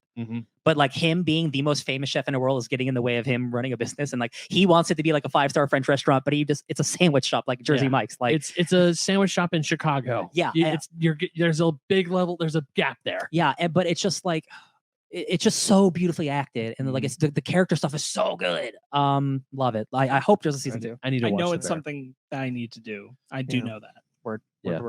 My number 5 is a little movie known as RRR. RRR. Oh, thank God. It would have Time to talk about it. Is it? I'm so mad it's not. I forgot. Like, Here we go, baby. Nacho, nacho, RRR. nacho. Not Catching maybe a little bit of wind and backdraft from Promare, but RRR. Not Natu is a great song that I listen to all the time, but Yep. that is not the reason why it is my number 5. It is my number 5 because it is an incredible movie. One of the most incredible movies I've ever seen. It's also one of the most movies. It's one of the most movies. It does everything I love in this type of movie. It's got ridiculous action sequences. Everything it does is the most. It's at the 11. most friendship. It's the most action. It's the most explosions. It's the most animals. It's all the animals. Baby, RRR has been talked about all the live long day on every YouTube channel, every Twitter account who's seen it, and I will only do I could parrot all of it, but it is an incredible movie that hit me so damn hard. Yeah. It's my number 12. That is no slight. I love everything in my top 15, and I love a lot of things I didn't even mention in my honorable mentions, and then them. It was a tough year. So it's a tough year. RRR is exceptional. I loved it top to bottom. I think it's so moving. My only slight is that I'm still pissed Netflix doesn't have it in its original dialogue. Me too. Tagalog. I Yeah. just don't understand why we don't have that available. It is weird. I am upset the Indian film industry no longer does physical copies of anything of any of the movies. Yeah, truly. I feel like RRR, because of it's getting nomination, this will be an exception. I do think there will be an RRR. I'll tell you what, I bet Criterion's going to hunt them down 100%. I could see. Here's the thing. RRR, I would 100% buy a Criterion channel. RRR. RRR is not just winning international feature film, which it is. It's got it locked, but it should be in the running for Best Picture. Sure, 100%. Yeah, it is also in a different way, just like The Fabelmans, an example of, and Top Gun Maverick, of like, this is movie making. These are people passionate Old about school films. movie making. It's a different logic than what those other two are applying. They all three are different in what they're doing, but they are all taking the tools of the craft and saying, like, this is what movie making is like for. It's for taking you to these places. And RR's is we've talked about before because it's very non-Western in its way of being earnest and emotional and present, that a lot of American cinema will not do. And it makes RRR such an emotionally engaging film, beautiful in every way. I truly, Ben, you will love it. No, I was scrolling through Netflix to watch Sonic Prime. I saw RRR was on. It's like, cool, I can watch it finally. I would love nothing more than to sit down and watch it again. I remember we watched half of it. So good. Up in Monterey. Yeah. Well, Gosh. I knew it was a mistake to start that night because I knew they weren't going to finish it. But I was like, man, it's so Sparks, good. you have a big F off TV. I can come over super early one Sunday. Oh my God, I haven't watched it on that TV. Oh, the nachos. How late is it? No, not tonight. Nacho, no. Not tonight, but in the future. I am currently playing Nacho Nacho. in my head. Genuinely thrilled it's that high for you, man. I love that movie. Yeah. It had to be every list I wrote. It was always in my. It's so good. My fifth. It's so good. Yeah. Incredible movie. Ben, you're number 4. And incredible music. Oh, I love it. Like all around. Number 4. Gotta go fast. Sonic the Hedgehog 2. Oh, 4. 4. Wow, yes. what a year for things. Guys, the fact that the first Sonic the Hedgehog film was as good as it was made this diehard Sonic fan super happy. The fact that Sonic the Hedgehog 2 was act good made me stupid happy. And yes, I mean, once again, flaws aside, I put Sonic the Hedgehog 2 as high as it was because it met and surpassed my expectations for the film. For sure. That's why it ended up in my number 6 as well. The way they incorporated Knuckles was fantastic. The way they incorporated the Master Emerald and the Chaos Emeralds was amazing. Supersonic was so good to see on screen. All of the jokes, all the references to the video games were there, and they were just gorgeous. And Idris Elba is amazing as Knuckles. Yeah. Ben Schwartz continues to kill it as Sonic. Colleen O'Shaughnessy coming back as Tails is always great to hear. I think he's better in this one, frankly. Schwartz. Yeah, Schwartz is better in this one. And I am hoping and praying that Jim Carrey comes back for one more Sonic the Hedgehog Yeah. film. I am hoping and praying. This has got me so excited for Sonic 3. It's gonna be really sad if they Yeah. recast him. It is going to be sad, but even if Agent Sloan becomes the new robot, Oh, yeah, he's so honestly, I good. love him. He's awesome. He's You know funny on what? Twitter He too. You know what is. they could do? They could recast Jim Carrey and not acknowledge it. Mhm. And here's who I think could do it: Jack Black. He's already already Bowser. Bowser. So Yeah, it's cannibalizing your villains there. I also truly just floored every day that the Sonic the Hedgehog 2 film was as incredible as it was, that it was as good, that it brought to life those characters, That it was successful. It's not a Yeah. challenging film necessarily, but it is It's fun. it is Mhm. it is miles above it is miles above what people expected it to be, Yeah.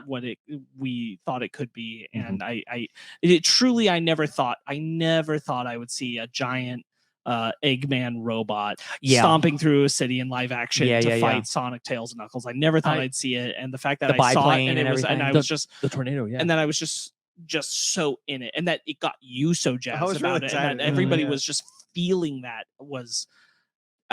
I'm amazed. even the human stuff, I was not. And all the references. Yeah, I was also enjoying. I was also engaged with the human stuff. The It was mention, funny, balance yeah. was better. Yeah. the mention of Gun, the guardian units of the nation, God. from Sonic Adventure 2, And, like, just the fact that Deep cut. even though the film was Sonic the Hedgehog 2, and most of the inspiration. I was saying this the second we heard the movie was coming out. If they do not do a poster in homage to the game cover, I'm going to be upset. What did they freaking do? They did They did the poster. They also made the goddamn steelbook Steelbook. cover, which I bought. That's nice. I demanded that steelbook. Yes. He Yeah. called I was them like, directly. That's really cool. No, it's so No. good. I am actually still kind of upset. I have not found that poster anywhere, but I'm pretty sure there's somewhere It'll online where I happen. could buy it Ben. because I need that poster in my room. Ben, look in the pocket of your big Stop Ben. that. Look- That's No. rude. Don't do that. No. But yeah, Sonic the Hedgehog 2. Number 4. Yeah, Yeah, it's yeah. my number 4. I love that movie. It's what it is just a real quick note on your thing, and definitely watch our review to hear us talk about Sonic the Hedgehog 2 more.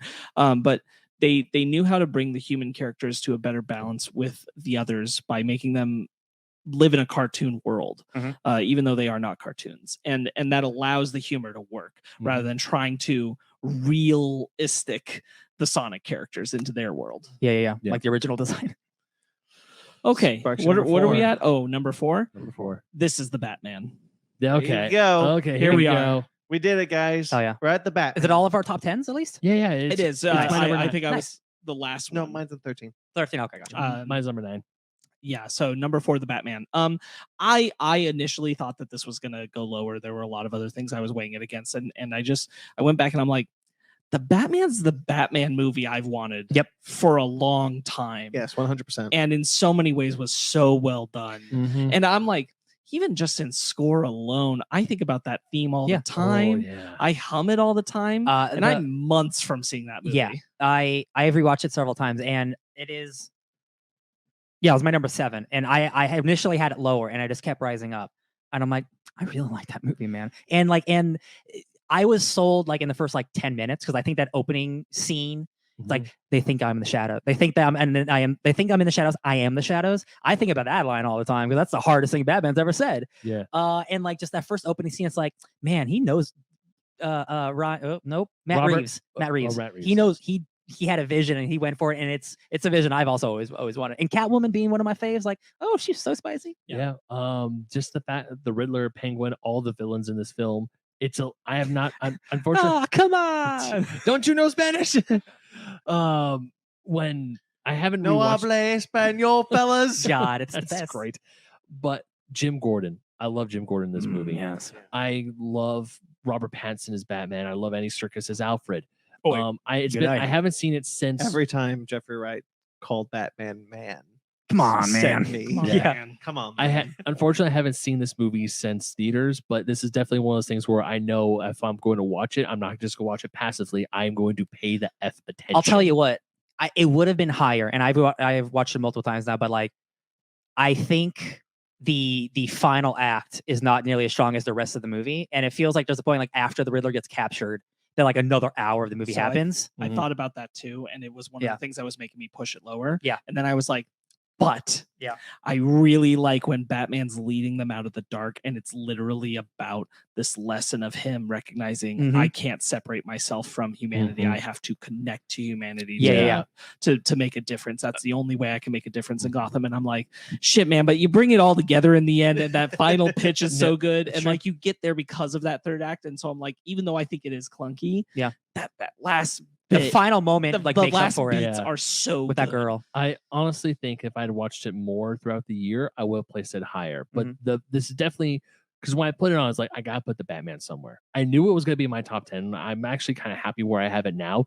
But had I watched it more, and even just talking with you guys, I'm like, I could probably move the Batman a little bit higher up because it truly is an amazing Batman film. It is a true drive. I love Robert Pattinson's interpretation of Batman. I love how the suit looks. This is His contact lenses. This is the year 2 Batman that I've been thirsting for a long time. This isn't just the year 2 Batman that I've been thirsting for. This is the Batman I've been thirsting for. This is the Batman that is the closest that we've gotten to the comic. This is not this is unapologetically about Batman. He is frankly a ridiculous character. Yeah. That too often filmmakers try to make realistic in live action. And you cannot do that. And cool. And like cool. He's a weird loner. I don't feel like they're trying to make him cool. Yeah. I feel like things he does are sometimes cool. Yes. But I don't feel like they're trying to make him cool. Yeah. And the thing like he's it's really cool that he's he's sloppy. He gets hit. He doesn't quite make the escape from the GCPD. Nothing more clear of the sloppiness than the fact that they let him keep the eye makeup when he takes the mask off. Yeah, and man, that's just such a small detail that I love. But it's so important. And like I really think this is the closest we've gotten to a perfect Batman movie, if not the perfect Batman movie. For sure. The scene with where the Batmobile is introduced is one of my favorite. Oh my the god! Batmobile chase scene. It sounds like a dragon. Incredible Batmobile scene in any Batman live action film ever. And we mentioned the score. I remember for like a few months after the movie came out, people were using the Batman score in their reels and their TikToks, and it works so well. Yeah. We've definitely got a lot of love for the Batman. Please check out our review. Yes. The Penguin starts filming in February. Yay. And we'll move forward to your number 4, Ryan. It's Turning Red. Yay, Right. Turning Red. God damn, do I love this movie, y'all. It's not my favorite Pixar movie. At number 4 for 4 Town. Yeah, I did that on purpose. 100%. did it. I did it on purpose. 100%. WALL-E, I think will always be my favorite Pixar movie, just because like it's like a silent movie, sci-fi movie for like half that movie, and I love that. This movie, I connected with the characters, and I think it's from the jump, from minute 1, it shows you we're musical, we're big, and we're bounty. Our characters are full of life, and it never drops down below that. Nope. All the character stuff is so great. I love the family dynamic. The big kaiju aspect of it is like I didn't expect. The songs, like I rewatched that final scene where Four Town comes in and they're harmonizing with the moms, and I'm like, this is some good shit. And again, I wish I would have died to have seen this in the theaters. If I saw this in theaters, I bet it would even be higher. I'm sure. Me too. But yeah, Turning Red's excellent. Turning Red was my number 8. No, what was my Turning Red? Turning Red's my number 9. Yeah, Turning Red was, I think it was higher for me. Yeah, Turning Red beat out the Batman. And for me. It was my number 8. It's a movie about like young women in periods. Yeah. Which is like that's like incredible. That's crazy. It truly was like Pixar brought something so wholly new to the table, new for them. Again, like this is another time where it looks different. Yes, how great it is that Pixar's branching out away from their own typical style, and like we saw that with Luca. Now we're seeing it again with Turning Red, and Turning Red was just such a beautiful, personal, emotional story. I just sincerely just impressed with how effective it was, and the style choices that they made to go about it that accentuated it, like putting it in the 90s, focusing on the boy bands, all that kind of stuff. A genius film. Turning Red was definitely a film that I'm still mad at Pixar for putting it. I mean, don't get me wrong, I'm glad it was on Disney Plus. It's not Pixar's fault. Very specifically, it's not Pixar's fault. Okay. It's Disney. Did I say Pixar? I meant Disney. You did, but it's Disney. My apologies. I meant Disney. I'm still mad at Disney for forcing Pixar to put this on Disney Plus. The music by the GOAT Ludwig Göransson. Oh yeah, that dude's just Disney's like king. I mean, I guess Michael Giacchino as well, but like, man, Ludwig, he killed it. He's one of them. There's like two composer kings in Disney right now, and it's him and Michael Giacchino. Yeah. But one of the things I love about this movie is just how different it is from other Pixar films, especially with how you see the panda transform and how May uses the panda off the bat. She doesn't hide it for half the film, and then there's a big reveal. She's like, it's the first act where she shows off the panda to her close circle of friends, and they're like, "Yo, this is amazing." Yep. And then she starts doing the thing to earn the Four Town tickets. I love her friend group. Like I would we're getting so many like Zootopia Plus. Like I would watch a show of just like, yeah, they continued on being friends, and like I would kill for that. They found the bull. Go ahead. Sorry, one of my favorite parts is when they're at the concert. They turn around, they see the bully, and they're like, "You're a townie," and he's like, and then during the credits, you see him with the girls getting ready for another Four Town show. A Disney-owned animated film that captures so well the beginning phases of getting horny is just so funny and and creative. Like, what am I experiencing? Yeah. Just kind of sweating and having to roll under the bed, and the face is like, it's so expressive. Good. Oh yeah, love it. Turning red, good stuff, Pixar. For more, check out our review. Also, the Ghibli food scene. Oh, yeah, of course. My number 4, Top Gun Maverick. Yeah, honors. Was that was my number 11, I think. Number 11, and it's not on your list. It's on my honorables. Honors. Okay, Top Gun Maverick. Is Top Gun Maverick is so good, you guys. It's a really good movie. I really like Top Gun Maverick. Top Gun Maverick is one of those movies that makes me believe in filmmaking. Like it makes me believe in the magic of filmmaking. Sure. Because like how they were able to get those plane sequences is quite frankly just magic. Thank Tom Cruise. Oh, yeah. And like I am so ready to watch these special features for that film to see how they made magic come to life on the big screen. Like the jet sequences feel so real and visceral because it's Tom Cruise's best performance to date. I believe this allows him to be short and old, which he does not allow in any of his films, and he is so good and vulnerable in it, and in a way that I've not seen him in many, many, many years. Yeah. I'll give it that. Yeah. And like the love story between him and Jennifer Connelly, like this is the first time I've bought a love story with Tom Cruise in a long time. Sure. Because he's not being Tom Cruise. He's being Pete. And it's someone who's closer to his age than someone who's like, oh, she's like 25. Yeah. The thematic through lines are amazing. It's exactly the length it needs to be. The having the plane track, going down the track, practicing, and to have the payoff, so good. Such great setup and payoffs. The last act is so heart poundingly good. Yeah. Man, I adore this movie. What I will definitely say about Top Gun Maverick is that this is quite honestly the best example of a sequel film. I don't want to call it a perfect sequel, but I want to call it. It's a superior one. I will call it a perfect sequel. But I will call it a perfect sequel for a film that's well over a decade and a half, or possibly 2 decades out from the first film. Bro, it came out in like the 80s. How old do you think you are? Top Gun's old as shit. Came out in like the mid 80s. The 80s. That's not a decade and a half, Ben. That's like 30 plus. Okay, cool. There you go. 30 plus. That's okay. A decade, yeah. Well, that's what I mean. I was trying. Ben, a decade ago was 2013. A decade and a half is 15 We are years. old now. We are old now. It sucks. So let me rephrase. 30 plus years it took for this film to get a sequel, and quite honestly, it is the best example of how to do a film like this and make it not just great, not just good, but great, and in my personal opinion, better than the original. It pays. Oh yeah, that wasn't hard. Easy. It's so much better.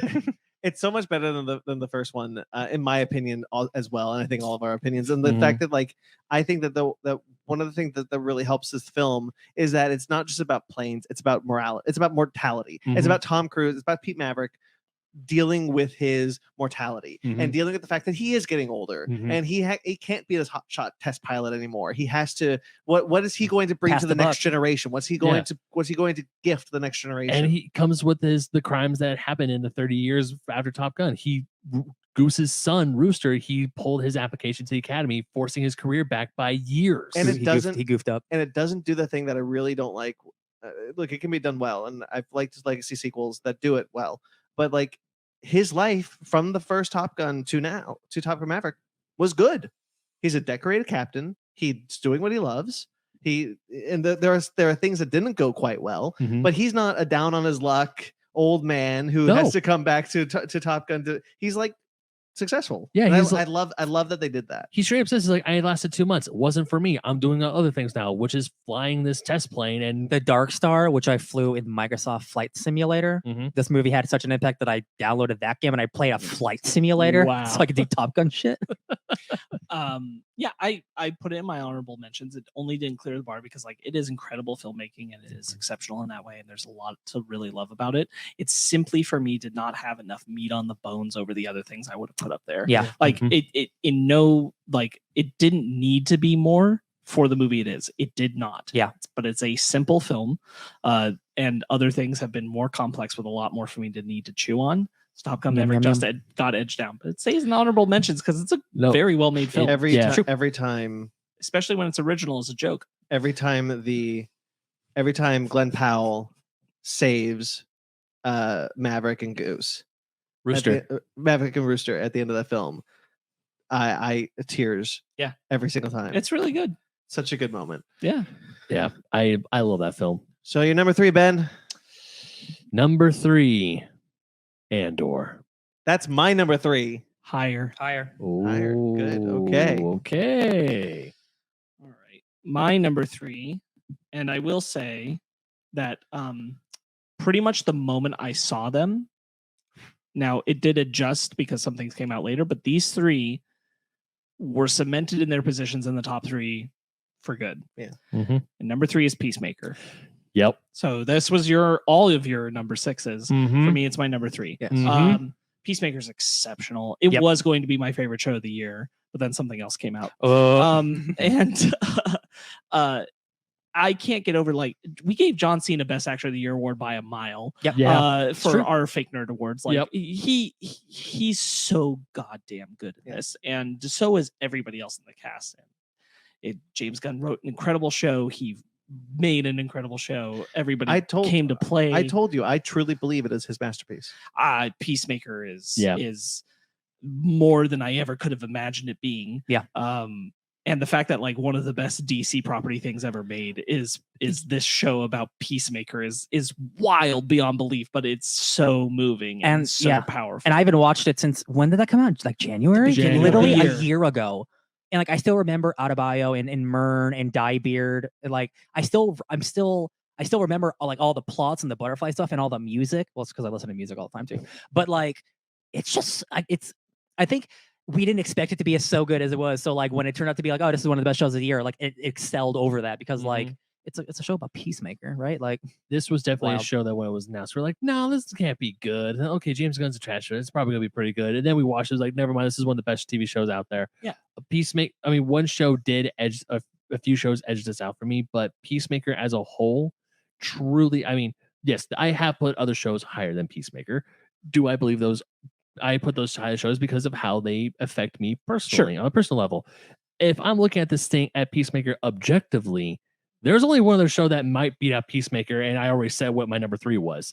2 best TV shows of the year by far, objectively, Peacemaker and Andor. Yeah, those 2 are neck and neck. I cannot pick just one. No, I mean, like, you know, I might have put it at 3, but you all put it at 6, and like that's still so high. And I don't think before it came out, any of us thought Peacemaker would land in that kind of space. No, Peacemaker was such a good surprise. I said it before.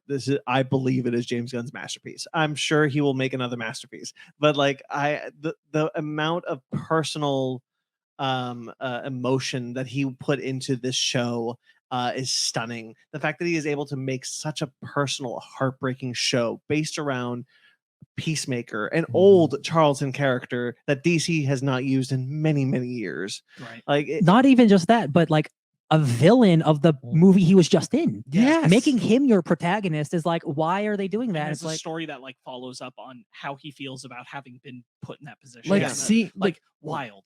we have a whole We have a whole thing. FNW we loved about this, Peacemaker. but Please God, go listen to us Peacemaker's- talk about If it. you haven't because watched Peacemaker, what's wrong with you? we're in love with it. seriously. And also, do not hit that skip intro button because that song is a Oh banger. my gosh, all day long. Also, I haven't heard a better version of Pumped Up Kicks since.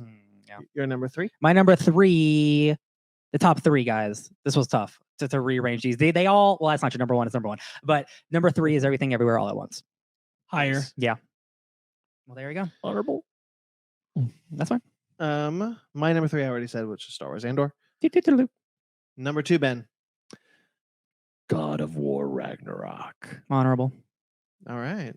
You said your number 3 is Andor? Yeah. Sorry, I'm keeping track of things. Oh, that's If- fine. God of War is my number 12. Ben. I So this expected is- it to be higher for you, to be honest. I will explain why now. Oh. I like 2018 a lot better. Brandon, I'm so glad you're with me on this. And that's not me saying it's a bad game. It is a great game, but it's a lot of that first game, and I played that game a lot. The thing that held God of War back for me was that I do feel like the last half is rushed, and the 2018 game hit me harder on an emotional level than this film did. Now, that's not to say this film didn't hit me on an emotional level at all. Yeah. I think this game has incredible reveals, some great character work. I think Christopher Judge is incredible as Kratos in this game. Mhm. And the kid who plays Atreus is wonderful. There's some great turns I did not see coming. Richard Schiff is immaculate as Odin. So good. But the gameplay is the same. Mhm. There's one new thing that I really like. And unfortunately, I think it takes way too long to get. Yeah, and I wouldn't disagree with that. And I think that like it's just that again, this at the end of the day, the 2018 game was a more emotional experience for me than Ragnarok. And that's not to say I didn't like Ragnarok. Obviously, it made my top 15, so I really did like it. But it's just as an emotional experience, 2018 was more for me. Sure. I understand. But I disagree. No, I do not disagree. But this game hit me in a way that I never thought it was going to hit me. Now, this game went from I gotta play it to so I can write a review for it for Fusion Magazine, which is coming out soon, eventually. Whoop, whoop. And then it went to a thing where I want to play this because I want to see the end. I want to see the world. I want to explore. I really like the map design. I want to adventure. I want to get to the story. I want the different characters that you meet along the way, the different characters that become that were enemies to become allies. I love. Be careful of spoilers. I know. Be careful of spoilers. I love those scenes, and quite honestly, this scene almost had me in the ending, the very ending of the game where the credits actually roll, almost had me in a sobbing mess. Like the post-credit credits. Yes, that one. Yes. But even then, just seeing the end of the getting to the end of the game, I felt like I truly accomplished something. And Ryan was absolutely right when because you beat it first before all of us. And you said the post game stuff is really great. A lot of stuff. Absolutely correct. Like, So almost like an entire game in that game. it's so great that there is so much to do after the game is over. Yeah. I will not deny 2018 was truly an amazing thing for God of War, and there are problems with God of War, but to me, those flaws are so minuscule, and I mean they are minuscule, tiny, that this game is truly worthy of a 10 out of a 10. Worthy, and it was very hard. The second I beat this game, I pulled up my phone and started writing my list. I put this in my number 1. You guys know, I'm pretty sure you guys know what my number 1 is, but I put this at number 2. And there's only one smidgen of reason why this is not my number 1. because it's not better than the other one. Do you want to put up Grayson Live's comment real quick? Yes, You're still here, Grayson. Thank you. Grayson's still here. Grayson says, I think if they did give it 3 games for God of War, I would have enjoyed it much more. I really liked it, but I'll agree 2018 was so We damn will- good. I think I really want to do a review of this. We will and eventually, I'm sure We we will. will. Hopefully sooner rather than later, but things happen. Keep an eye out for it. I just might not be on it. But the idea that this was 2 games might not have been the best idea. No, I 100% think it's the detriment of the game. Yeah. Because it feels like 2 games put in the one game. No, and I do completely understand everything you guys have been saying about how this is a lot of the same. There's the same mechanics. There's a few things that are a little bit different, but I was just having Christopher Judge is amazing as Kratos. All the performances are great. All the performances are Oscar worthy. This game, which is truly earned its title of nominee for Game of the Year. Yeah. Truly Oh, yeah. deserves it. It deserves all the accolades. I was talking about Bear McCreary's score. Hurdy-gurdy. Oh god. Oh, I think his score, by the way, real quickly, I think his score is better in this game than it was in the first game. He's just doing a lot more stuff too because he has Yeah. more stuff to work with. I was listening to the credits at the end, the actually roll credits part, Yeah. and that music got me. Yeah, my final point on a game that's on my honorable mentions is like with a lot of sequels, like I think it has higher highs but also has extremely lower lows compared to that first game, and that just unfortunately like it doesn't balance it out equally like the way I wish it would. It's still a great game. Yeah. Like it's still Again, it made a my Sony top 15. Yeah, it's still a Sony God of War game. Like it's not a bad time. Sparks. Yeah, so we'll move on to number 2. Number 2. For me, I suspect this is the same as Ryan, so I will say that if I could have gotten up earlier, I would have started fighting these bastards sooner. Fight the Empire. It's Andor. Oh, okay, yeah. Number 2 is Andor. Yes. Yeah, number All right, 2 is Andor. Andor. All right. I mean, guys, it's the best show of the year. It's not even a contest. And it's a Star Wars show in a year where we had bad Star Wars shows. It changes Yeah, it is. everything about Star Wars. It What you changes think it could do. everything about Oh yeah. IP television series. It About changes Disney? everything about streaming series.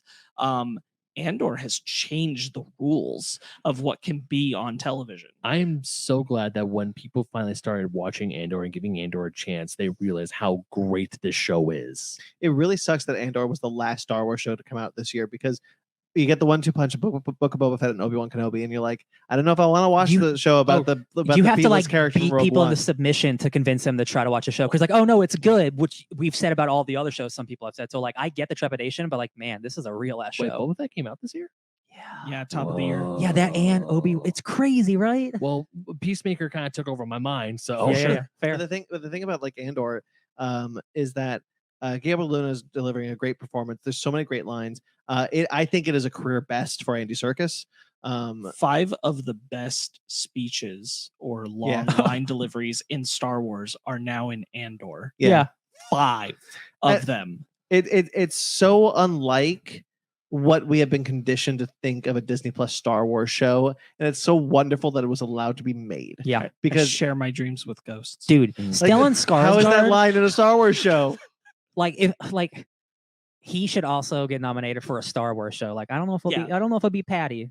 I don't know if it'll be I don't know, but also like this is like a Stellan's been around for decades, so like this isn't a career like performance, but like this is one of his best performances. Yeah. And it is in a Star Wars show where he's giving really sad, like insanely good speeches, and I'm like, I cannot believe this is the show I'm watching. Like every week we were like, so like this is real. We were shocked. We're watching. I was shocked every week watching it at Andor, being like, holy shit, I just watched that.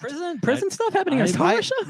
My crush on Mon Mothma didn't even cloud me because the show was that good. The actress who plays Mon Mothma, it's so wonderful that she is allowed to have this material to work with after being cut from Revenge of the Sith and having a small part in Rogue One. Like, it's so wonderful that she gets the show to really shine and be and like define Mon Mothma. This is the most screen time that the character of Mon Mothma has ever had. And it's wonderful to see this defining performance for this character that's been in Star Wars for decades. I want to say we mentioned this when we did our FNW about it, our Fake Nerds Watch. Definitely go check that out if you want more. But this is the most adult Star Wars has ever been. At least that's how I feel like. No, it absolutely This is the most adult Star Wars has ever been. And then this definitely brings into light about how we, as children, we forget that the Empire is truly an oppressive force. Yeah. They are literal space Nazis, and this show is not afraid to deviate from like, oh, we gotta make it kiddie because it's Star Wars. It's fun. Like the most hardcore adult that this is a war that we got was Rogue One. Now with Andor, it's like, no, we're going into TV-14 territory, teetering on MA a little bit. They don't sand down like the hard edges. No, they don't. Like a Clone Wars would or something. No. Again, not saying that's a bad quality thing. It's just like the audience they're trying to talk about. This is what's always kind of been on the outskirts with Star Wars. Star Wars is a kids property. Yeah. Like first and foremost made for adolescents.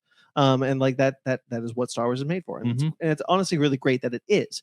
But like Star Wars has been playing with this idea of fascism in such an interesting way since Disney bought it, that because of the PG-13 nature of most of the movies and the animation and the animated nature of most of the shows, can't really dive into it as much as you'd think that they should. And honestly, that conditions you to think, oh well, they'll never do that. Oh well, they'll never do that. And then Andor comes over and does that, and really dives into the nature of fascism, the nature of what it does to people, and the nature of like. There's a line in the movie. There's a line in the show. Like terror isn't easy. It's not your natural state. So that's why they fight harder for it because you. I'm butchering. No, I know. The line, I know what you're talking about. but like you know the line where it's like they fight because it's not natural. That's why they have to fight so hard to oppress you. Controlling people isn't natural. That's why they fight so hard for it. Yeah. Once I've probably said this like 3 or 4 times this past year, but what a year for TV shows with characters that we thought were just gonna be one-offs. And Peacemaker Andor. Andor. It's like who cares about those characters? They had their movies. Now it's like they gave us like 2 of the absolute best television so shows funny. of the entire year. They have taken the concept of anything can be good with the right creative team to anything can be great with the right creative team. Oh yeah. Andor was a story that needed to be told, and other things that have gone on to streaming services have not been that way. And especially in the IP machine. But for Star Wars, this was like, we have a story to tell. We have a really important story to tell, and you're going to want to see it. I could talk about Andor for an hour more beyond what we've already done on FakeNerd's Watch because we've got it right there. But we've got multiple hours. I'm so jazzed about it. I was so pleased. Like it wasn't even finished. And I was like, the number 2. Yeah. That and Peacemaker are the only 2 shows that I watched multiple times because I watched it on my own when it came out at midnight because I couldn't wait, and then I watched it with you because I'm like, oh, I'm all in on both these shows. Good shit. I waited a little bit for Andor. I just made sure that when I did watch Andor, it was in the arc chunks, and that just made it just a great viewing experience for me. Right, Ryan, your number 2. My number 2 is Andor. He said it with. Oh, yeah. Cassie and Andor. So my number 2 is Glass Onion. Honorable. Nice. I had that lower.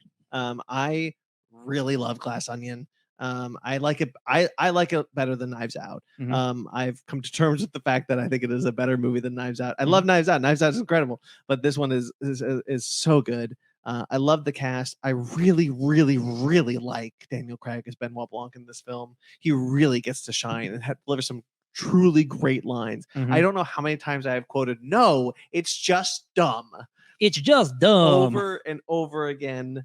There's a line in this movie that floored me. The clip is out there. You can check it out if you want to, but I highly recommend watching it in the context that it is, and I will not repeat it here because I will butcher it. Glass Onion's great. I put it at my number 11. I really, really enjoyed it. I just thought it was funny. It was smart. It was sharp.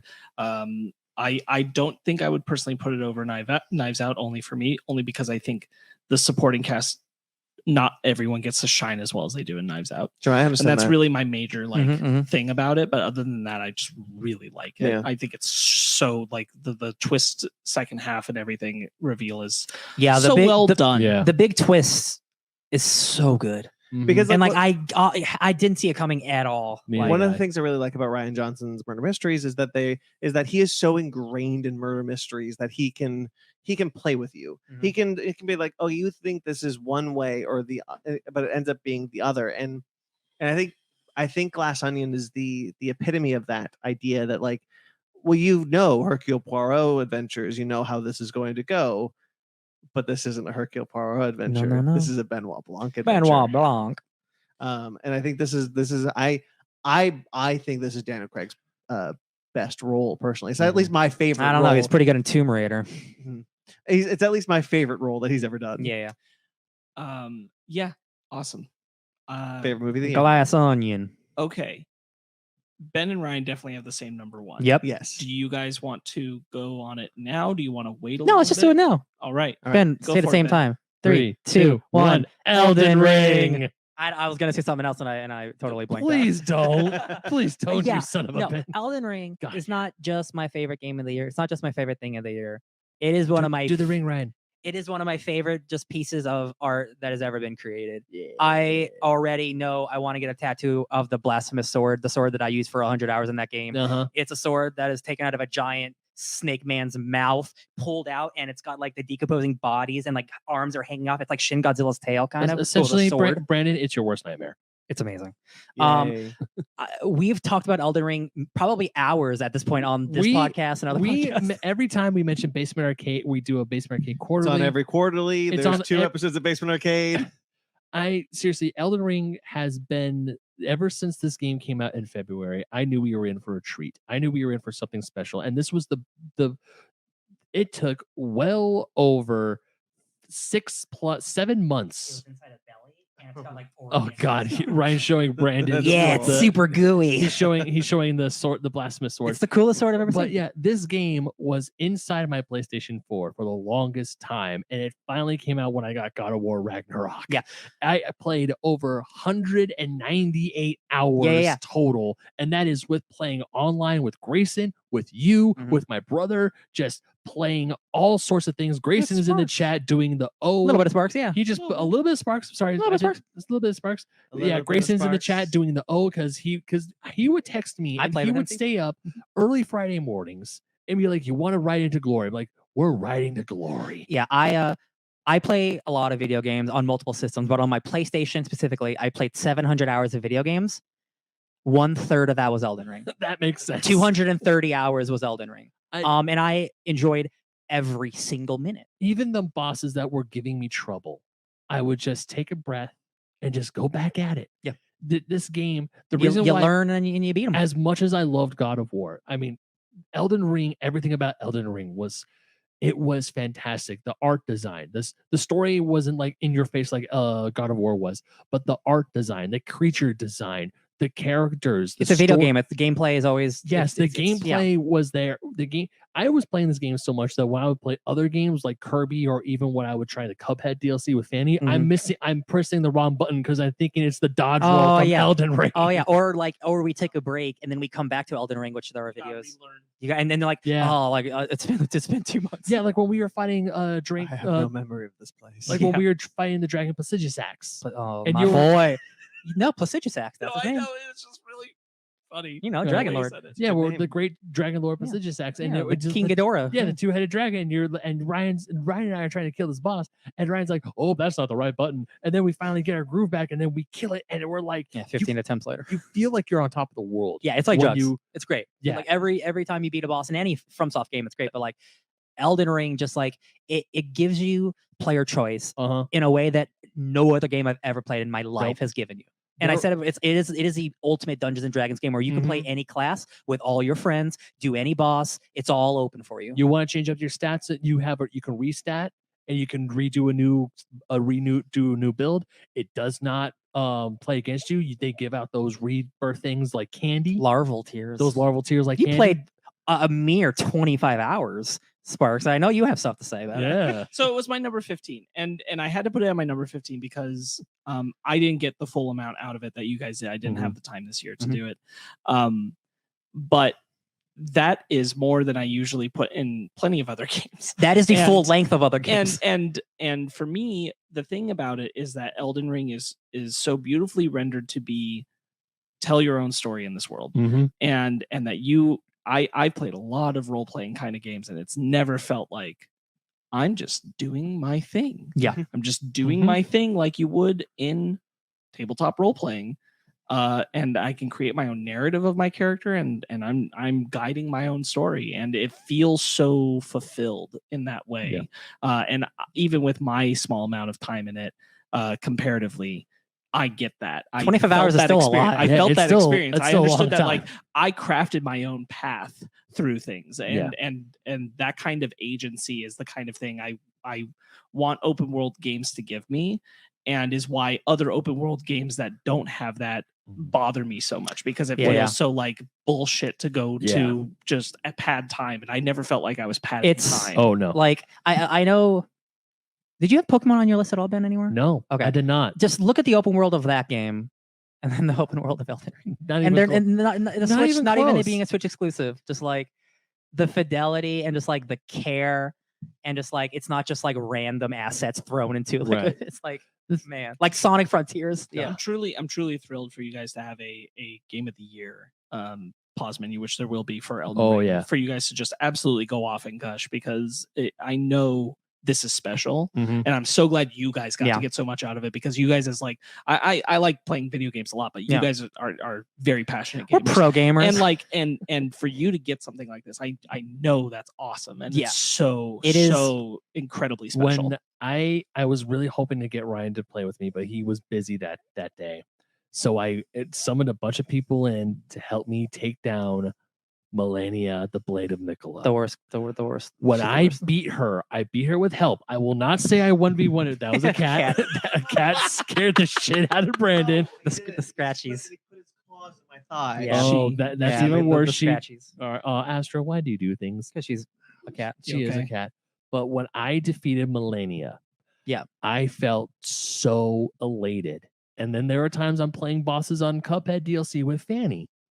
And we're just getting frustrated on certain bosses. And I looked at Fanny, I'm like, you know what? I'd rather be fighting Melania. She's like, you rather fight her? I'm like, yeah, I'd rather fight that bitch than this one. Yeah. God, it's just there is a pre Elden Ring world and a post Elden Ring world now. And like, Oh, that's so true. and Yes. like open world games, like obviously the game's coming in the next 1 to 2 years. Like they can't change everything after Elden Ring, but like no, it is it's gonna set a new standard. like, thank God Breath of like what Andor has done for IP television, that you're not going to see the effect for a bit. yes. It has set a new bar of like, hey, what are you doing? Elden Ring is the same. Yeah. Yeah. Mhm. And like, we're getting Tears of the Kingdom, the new Zelda game. And Yeah. I am not worried about that game because Breath of the No. Wild is dope. But Oh, like no, I'm other not like worried. the next Assassin's Creed game or like whatever the next big Yeah. open world game that I will play because I play them all, it's just Mhm. gonna be like, man, this is not the same. This There- is not the same. There's a reason, because in my second article for Fusion Magazine, I wrote an article about Elden Ring. I was about maybe 25, 27 hours into the game. And I was far enough that I felt it's not a review, but I felt that there was enough, I played enough so I can solidly say that Elden Ring is From Software's magnum opus. I still believe that. Yeah. Nearly 200 hours later, 100%. Elden Ring yeah. is 100% From Software's magnum opus. And Ben, you've played other Dark Souls games. Like this is the Yeah. culmination of everything they've ever done. I am so happy Fanny got me my PlayStation 5 when she did. Mhm. Because when she got my PS5, I got Demon Souls, and I can't get past the Tower Knight. Yeah. I can't do it. And I I'll help you. don't like the Tower We can Knight. go back to it. But playing Elden Ring, I'm like, this is the best. No matter how many times Margaret killed me when I first got to him, just playing the rest of Elden Ring and just exploring the world. Tarnished. Just exploring the worlds. I had such a great time. Astrid, don't go up there, The baby. game is always rewarding. And like, Yes. and my final thought will be, excuse me, like I can't believe there are like 5 or 6 like big open zones, right? Like, and I just can't believe how many times we're like 100 hours in, I will open a brand new vista and it's just a giant, beautiful thing with so many things to do. I'm just like, I don't know if I'm ever going to beat this game. And then I did 230 hours later. Mhm. And I still haven't 100% at everything, which is I haven't. unbelievable. I know I'm missing like 1 or 2 bosses, but you know what? It was 186. Jesus. But the bosses I did defeat, and when I became Elden Lord, it was so satisfying. Man, you got married. Just Look like I out! did. Look out for that Game of the Year discussion coming to pause menu. Great stuff. Sparks, your number one? My number one, and I knew it would never move from the moment I saw it, was Everything Everywhere All at Once. Yeah, if I didn't have that game, that would be our number one. Movie of the year. Yeah. Absolutely phenomenal film. For me, to have a film that tells a story about this generational family burden, but the way that they do it is that the story encompasses not just telling her story, but her story of her relationship with her father, her story of her relationship with her husband, and her story of her relationship with her daughter, Mhm. but not solely from only her perspective, but allowing theirs to also be present and seen and fulfilled through the narrative of the film is exceptional. Not to mention all of the wacky multiverse stuff that they do on such a small independent budget. Everything Everywhere All at Once, it was a little lower on your list, is just a masterful and beautiful film with some of my favorite performances of the year. Only Andor and Elden Ring beat it. Those are Yeah. pretty tough. Yeah, exactly. It moved me completely. It's inspiring in a creative standpoint, the way that they were able to work around every idea into fitting this low budget film. And Michelle Yeoh giving one of the best performances that I've ever seen from her. Yeah. and her Stephanie Hsu, who played her daughter. Oh my gosh. I can't. The final scene at the end, like when like they have like their big heart to heart, and like I'm crying in the theater. Like I can't watch that scene on Twitter. I just can't, because I know if I watch that 2.5 minute scene, I'll start crying. It's very. It's incredible. It really cuts right to the point and cuts right to the heart. And I think about the line, "In another life, I would have been perfectly happy to just do laundry and taxes with you." Yes. All the time. I'm gonna cry now. Yeah, I think of those rocks. Thinking about it, it's so good. I think of those rocks and just how, like, man, isn't this quiet? Isn't this lovely? And the not cheesy way, I think, that they incorporate the idea of her learning to engage with the way of loving life that her husband does. And when she says, "I'm learning to fight like you," and she brings kindness and compassion to who she is instead, is so well executed. I loved it. I loved it so much. Yeah, it's if this were just like a family drama, like with all the actors and everything that's happening and just like them dealing with that, it would be incredible. But the fact that it's also like a wacky multiverse action movie at the same time, and none of that like counters or like defects any of the other drama that's happening, how it's all just seamless. Like there's dildo fights. It's dramatic, it's incredible, comedic, and it's literal. It's everything everywhere all at once. Yeah, it really is. And action packed all at the same time. And that's and again, like the low budget nature of it, like the Daniels, like it's insane, like what they're able to put on screen with like so little money. Like this and Swiss Army Man, like what are they gonna do with a budget? Like it's crazy. Like they're so talented. Yeah. My number one. I'm so excited. I know what it is. Star Trek: Strange New Worlds.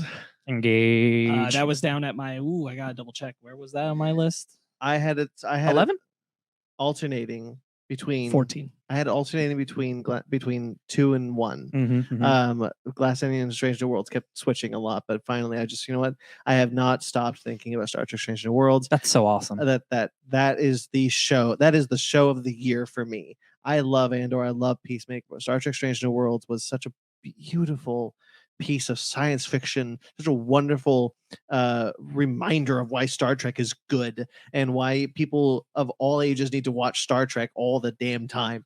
This is 10 episodes, 10-hour-long standalone episodes with a cast that you immediately fall in love with from the jump. You're like, I love all of you, and I want to see standalone episodes of every single one of you. He's right. And like to anyone who listens, and you guys know that Brandon's a huge Star Trek fan, so this might not be very shocking. It's my number 14. Think about the things I put below. He doesn't watch Star Trek. I don't watch Star Trek, and I watch this, and I'm telling you, it's that good. It's a very, very good show. That whatever is supposed to be the spirit of Star Trek that they wanted to start with, they definitely have it captured here in a bottle.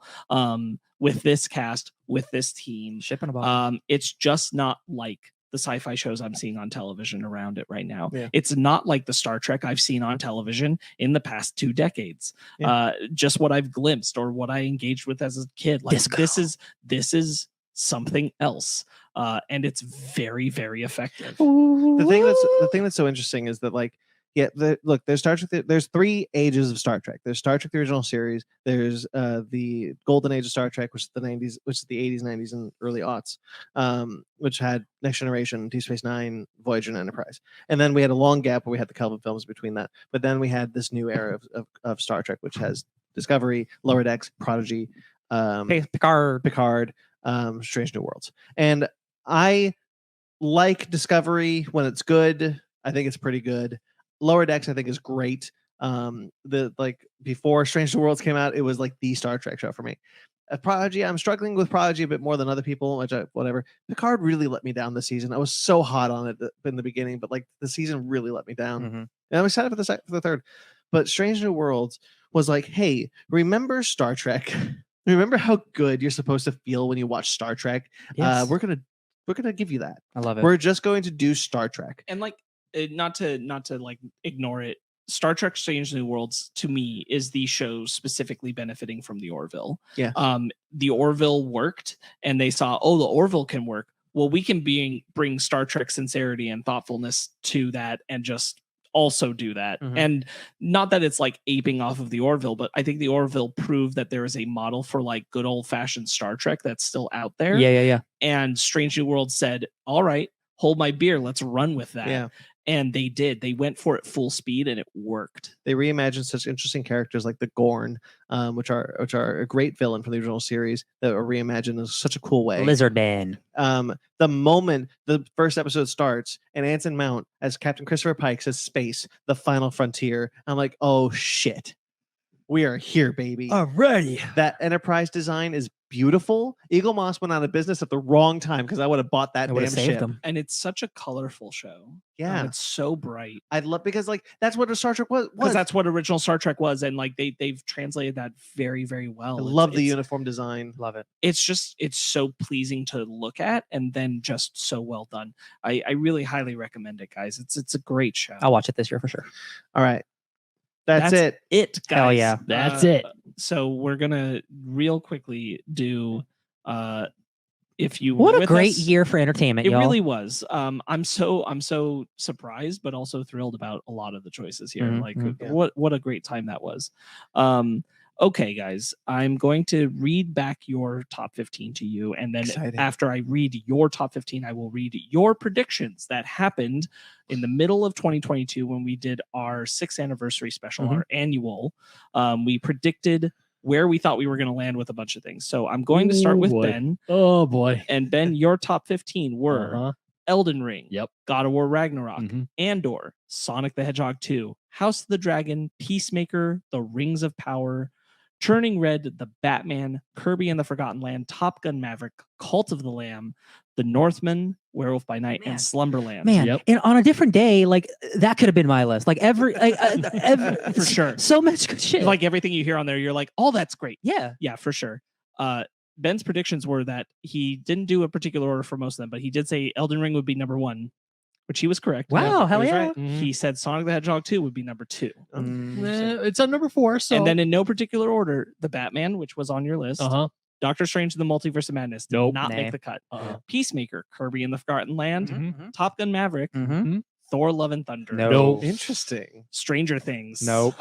Oh, he forgot about Stranger Things. I didn't forget. Would it have been on your top 15? Maybe. Maybe. Yeah. Interesting. Yeah. See, it has like really high highs. I but- loved that episode. Super low lows. I loved that Stranger Things series. No, I loved get you. that season. I liked it a lot too. and Lightyear. Those were Ben's top 10 predictions. They were just 10 because we didn't know we were going to go to 15 And Lightyear, at the time. Lightyear hadn't come out at the time, You're so we were right. all pretty like hopeful Yeah. for And Lightyear. here I was thinking that that Lightyear was going to beat out Turning Red. Not even close. Yeah. Crazy. My top 15, as a reminder, was Everything Everywhere All at Once, Andor, Peacemaker, The Batman, The Boys Season 3, Sonic the Hedgehog 2, Prey, The Rings of Power, Turning Red, Werewolf by Night, Glass Onion, RRR, The Fablemans, Star Trek Strange New Worlds, and Elden Ring. Nice. My predictions, and I did go in order, were that my number 1 would be Everything Everywhere All at Once. Ding! True. Peacemaker. I was almost right. It was number 3, and only because Andor came out. Sonic the Hedgehog 2, which ended up a lot lower. Chainsaw Yeah. Man, which was the anime, and Oh. I did not watch enough of it to We are behind. weigh in that judgment. Yeah. I'm sure Chainsaw Man is on next year's list because the back half of that season is going to come Whoop, out, whoop. and that tells the whole story of part 1. So Chainsaw Man probably next year. Yeah. You mean this year? Lightyear- Yeah, this year. Oh God. Oh, I know. Lightyear didn't make it. Nope. Elden Ring, that did. It's Glass true. Onion, The Batman, Star Mhm. Trek Strange New Worlds, all those were there. Halloween Ends ended up in my honorable mentions. Love rather it. than my top 10. Nice. Okay, for Ryan. It is me. Ryan had Elden Ring, Andor, Everything Everywhere All at Once, Turning Red, The Bear, Peacemaker, The Batman, Avengers, X-Men, and Eternals, Judgment Day, Cyberpunk Edgerunners, Our Flag Means Death, Halloween Ends, Midnight Suns, Barbarian, Nope, Marvel Snap. That's a damn good list. When I look at Midnight Suns, I know it's the game, but I'm thinking because of recent stuff that it's another Mike Flanagan show. Oh, one more midnight. Yeah. Ryan, you didn't give a particular order, but you said Elden Ring, Yep. Everything Everywhere All at Yep. Once, Multiversus. Nope. Interesting. No, it did not. The Batman, Turning Red, Yep. Peacemaker, Yeah. Our Flag Means Death, Yeah. Thor Love and Thunder. No. Ooh. Nope. Nope. Midnight Suns. Wow, I almost got Wait, all of them. you Had almost got Thor: all of Love them. and Thunder come out at the time we made this? No. Okay, It was an that's- estimation. that explains That's why, why. it's so many of our And Because we thought, multiverses. yeah. And multiverses, I think what like both Ryan and I were pretty optimistic about it at the time that it was going to end up there, and I think we were just really caught up in the fact that like the game is impressive. Like we were just It's great to play. so like, It's really good. oh, this is much better than we thought, but like there was so much other shit. Honestly, this year. if both Midnight Suns and Marvel Snap, if I didn't play either of those, it might have cracked it. maybe. Because I really like playing that game. But like, yeah, no. Finally, Brandon, your top 15 were Star Trek Strange New Worlds, Glass Onion, Andor, Top Gun Maverick, RRR, Peacemaker, Puss in Boots: The Last Wish, Dragon Ball Super Superhero, Prey, Slumberland, Werewolf by Night, God of War Ragnarok, The Batman, Spirited, and Cobra Kai Wow, Season that's 5. that's a lot of yours too. Mm. We know And we know who we are. In no particular order. Downton Abbey, A New Era, Oh. That was close. Top Gun Maverick, Prey, Yep. Doctor Strange in the Multiverse of Madness, which I have to admit I was stunned didn't make your top 15. It was in it. My second list, it was there. Honorable mentions. I was stunned because you were really hot on that I one. really like But that did movie. no Marvel stuff? Werewolf by Night. Werewolf by Oh, Night. sorry, Werewolf. I forget. That's That's the yeah. MCU thing. That's that the cleared one. Both for us that all. and the Downton Abbey were really close. Yeah. No She-Hulk or Miss Marvel. She-Hulk was in my honorable mentions, Yeah. and the only reason I couldn't put it above is because I'm like, it's very good. It just doesn't clear over these other things as far as resonating. But I was like, I really want to because I'm like, for what it was supposed to be, it was the perfect show. I felt the same way. I was like, man, I Marvel Snap. Star Trek: Strange New Worlds, Sonic the Hedgehog 2, Prehistoric Planet. Oh, I forgot about Prehistoric Planet. Oh, Our damn Flag Means Death, Peacemaker, and Glass Onion. So you were pretty close on Pretty your close, yeah. estimations there. Prehistoric Planet might have been my honorable mentions. I think the only one I sure. didn't get was I said I like Thor. Nope, and Thor and Multiverses were your two. Oh, multiverses, yeah. I was hot on a lot of the Marvel films, thinking, "Oh yeah, those Marvel films are gonna make it, no problem." And then the rest of the year, happened. I'm like, "No." I have to say, like, Yeah. I don't know what it says. I'm sure it says something though that like none of us even honorable mentioned Wakanda Forever. Yeah. And like, and I thought about it. and I think it's a really good film. Yeah. But there's something about like that feeling of just being trapped in grief that just made it so I It's couldn't put it in really- the top of the year. Yeah. It's really, really sad. And It's that's very not I wouldn't call that a criticism, but like it's not a movie I'm gonna want to watch all the time, Yeah. to be honest. Yeah, I watched the first Black Panther a lot. Yeah. honestly, when I was I'll going, just watch the Namor scenes. when I was making this list, I completely forgot about Wakanda Forever. Yeah. And then I thought about, I was like, I mean, I like it, but Everybody forgot about the boys. It's true. Everyone Yeah. forgot about the boys. Like, Again, we Black kept- Panther has like really high highs, but like the lower Yeah, lows. but also we kept saying about how there's just too much good stuff this year. It's true. It's true. It was a big year. I felt on some level like you guys weren't really thinking about the boys, but I did not expect all of you to just kind of head in your hands go, oh no. No, because The that's a great. Boys." It's great, It's a but great it is show. it is a constant. Like, oh yeah, the boys. It's great. It's always great. It's like you don't think about it. Yeah. I'm like, you're right. Right. Well, Honorable mention. that's it. The 2023 season has started strong Only 5 hours. with a almost 5.5 hour show. Let's talk about Evangelion real quick. No,